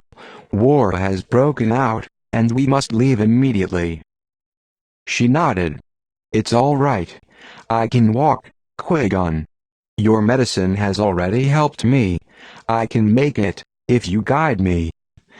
Qui-Gon bent to gather up their things. They had lost their survival packs, but he had gathered supplies over the past few days. He stashed them in a pack Cersei had given him. When he turned to search for Obi-Wan, the boy was gone. Cersei and Neild were gone as well. Qui-Gon dropped the pack and searched the adjoining tunnels. He went as far as he could, but he was wasting time. Obi-Wan had probably gone to the surface with Cersei and Neild. Perhaps he thought that Qui-Gon still needed to gather more supplies, as he had told Obi-Wan. In that case, Obi-Wan might be planning to meet him at the Starfighter. The boy had disobeyed him again, but Qui-Gon felt sure Obi-Wan would appear at the Starfighter. In any case, he couldn't waste any more time. He gathered his pack, helped Tal to rise, and started through the tunnels to the edge of Zaeva. The smell of smoke and the sound of cries were in the air as Obi-Wan, Cersei, and Neild climbed above ground. They crouched behind a wall for shelter. Starfighters circled overhead, strafing the park where the young had gathered. Children ran for cover, or tried to shoot down the ships with shoulder-mounted torpedo launchers. The starfighters were able to stay out of range. "They're wasting ammunition," Neild cried. "They must have flown in the starfighters from another base," Cersei said, "or maybe they'd hidden them somewhere we didn't know about. We can't fight them from the ground." Obi-Wan gripped the wall. A starfighter came in low. He saw rapid flashes from the forward gun pod. Blaster fire ripped into the grass. A young girl sprang for cover. Another boy wasn't so lucky. The fire hit him in the leg, and he fell. Before Obi-Wan could move, the boy's companion dragged him to safety. Anguish ripped through Obi-Wan. The children were helpless. Cersei squeezed her eyes shut, as though she couldn't bear to see any more. "We have to stop this," she said numbly. "There's only 3 starfighters," Obi-Wan said tensely, scanning the sky above. "That's enough," Neild said grimly. "We've got to get organized. They're going to drive half of us out of the city if we don't do something." Neild turned to Obi-Wan. "We need your starship again, my friend. We have to fight them in the air. With your skills, we can shoot them down, just like we hit those deflection towers." Stricken, Obi-Wan gazed at his friends. "You said you would not ask me to go against Qui-Gon's orders again." "But everything's changed, Obi-Wan," Cersei pleaded. "Look around you. Children are dying. We'll lose everything if we can't fight them from the air." Tears ran down Cersei's cheeks. "Please." Obi-Wan's ears rang with the cries of the terrified children. Even though he was safe behind the wall, he felt as though blaster fire had ripped through his body. He had been torn in two. Everything he'd known, everything he'd thought was important had been shattered. His Jedi training lay in pieces at his feet. It meant nothing compared to what was going on around him now. He flinched as a proton torpedo exploded. Dirt sprayed into the air, raining down on their heads. "Obi-Wan!" Neild shouted. "You must choose." Tears snaked down through the grime on Sarah's eyes face. She didn't speak. Her shoulders shook as a child screamed in pain. Obi-Wan realized he had already chosen. He couldn't turn his back on his suffering. He couldn't turn his back on his friends. Even if it cost him everything, he would give that, and more. "I'll be back," Obi-Wan promised, and took off. Obi-Wan ran without stopping. He had to get to the ship before Qui-Gon. He did not want a confrontation. If Qui-Gon tried to stop him, what would he do? He pushed aside the thought. He would just have to get there first. Tal would slow Qui-Gon down. But he had underestimated the determination and speed of two Jedi Knights. As he ran down the canyon path, Obi-Wan saw Qui-Gon lifting off the last of the camouflaging branches. Tal must already be aboard. His steps slowed as Qui-Gon caught sight of him. Obi-Wan saw the relief on his master's face. Qui-Gon thought he was coming to return with him to the temple. The Jedi Knight stood by the entrance ramp, waiting. Obi-Wan didn't give Qui-Gon a chance to speak. He could not bear to hear words of welcome. "I'm not here to go with you," he said. "I came for the starfighter." Qui-Gon's look of quiet welcome faded. His features froze into a mask. "Tal is aboard," Qui-Gon said. "I am taking her to Coruscant."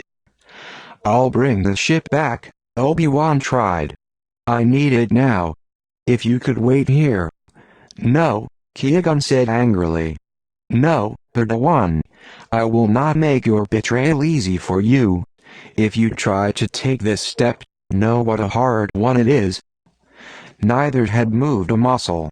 Yet Obi-Wan knew that Qui-Gon was just as prepared as he was to fight. The Force swirled around him, but it was a disturbed force, neither dark nor light. He tried to tap into it and could not.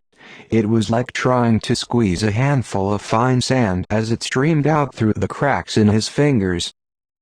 He had no choice. The world around him was dying. He had to save it. He had to fight Qui-Gon. Obi-Wan went for his lightsaber.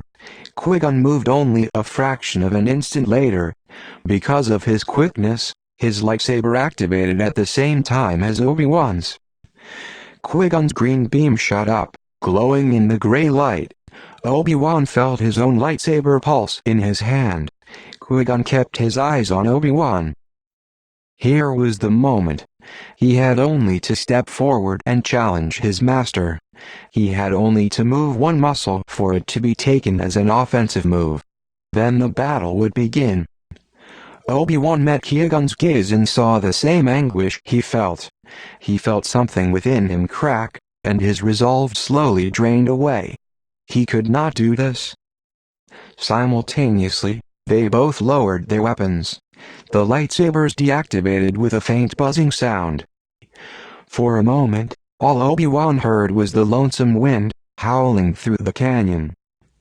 "You must choose, Obi-Wan," Qui-Gon told him quietly. "You can go with me now, or stay. Know that if you stay, you are no longer a Jedi." No longer a Jedi. Was he prepared to take that step? Is this what he had come to? The moment spun out, became timeless to Obi-Wan. Time meant nothing. The confrontation with the man he had pledged to study under, learn from, defend and support suddenly felt unreal. How did he get here? What was he doing? But through his confusion he saw Sarah's fierce glowing eyes, heard Neil's fervent words. He still smelled the smoke of battle, heard the desperate cries. He saw barricaded streets and elders too blind with hatred to notice that they were killing their planet, piece by bloody piece. He saw them killing their own children. He could tell Qui-Gon about the battle he had seen. He could try. But he had tried before. Qui-Gon was right. He must make his choice. Obi-Wan grasped the rock of his conviction and felt his confusion drop away. Here on Mel Idadun he had met a reality that was stronger than anything he'd known. "I have found something here more important than the Jedi Code," Obi-Wan said slowly. Something not only worth fighting for, but worth dying for. Obi-Wan handed his lightsaber to Qui-Gon. "You may go, Qui-Gon Jinn. But I will stay." It was as though the words hit Qui-Gon in the face, for he flinched. He stared down at Obi-Wan's lightsaber in his hand, not speaking. A great struggle seemed to go on within a Jedi Knight's powerful body. Obi-Wan had hurt him. He longed to take the words back. He could not. They had been said. He had meant them. Qui-Gon did not look at him. He did not say a word. He turned and strode up the ramp, into the starfighter. Obi-Wan stood back as the engines powered up. The starfighter rose cleanly from the canyon and shot off into the upper atmosphere. He stood watching until it was out of sight. Then Obi-Wan turned his back. He hurried down the path, back to Zayava and his new life. Sarazi and Neild were waiting.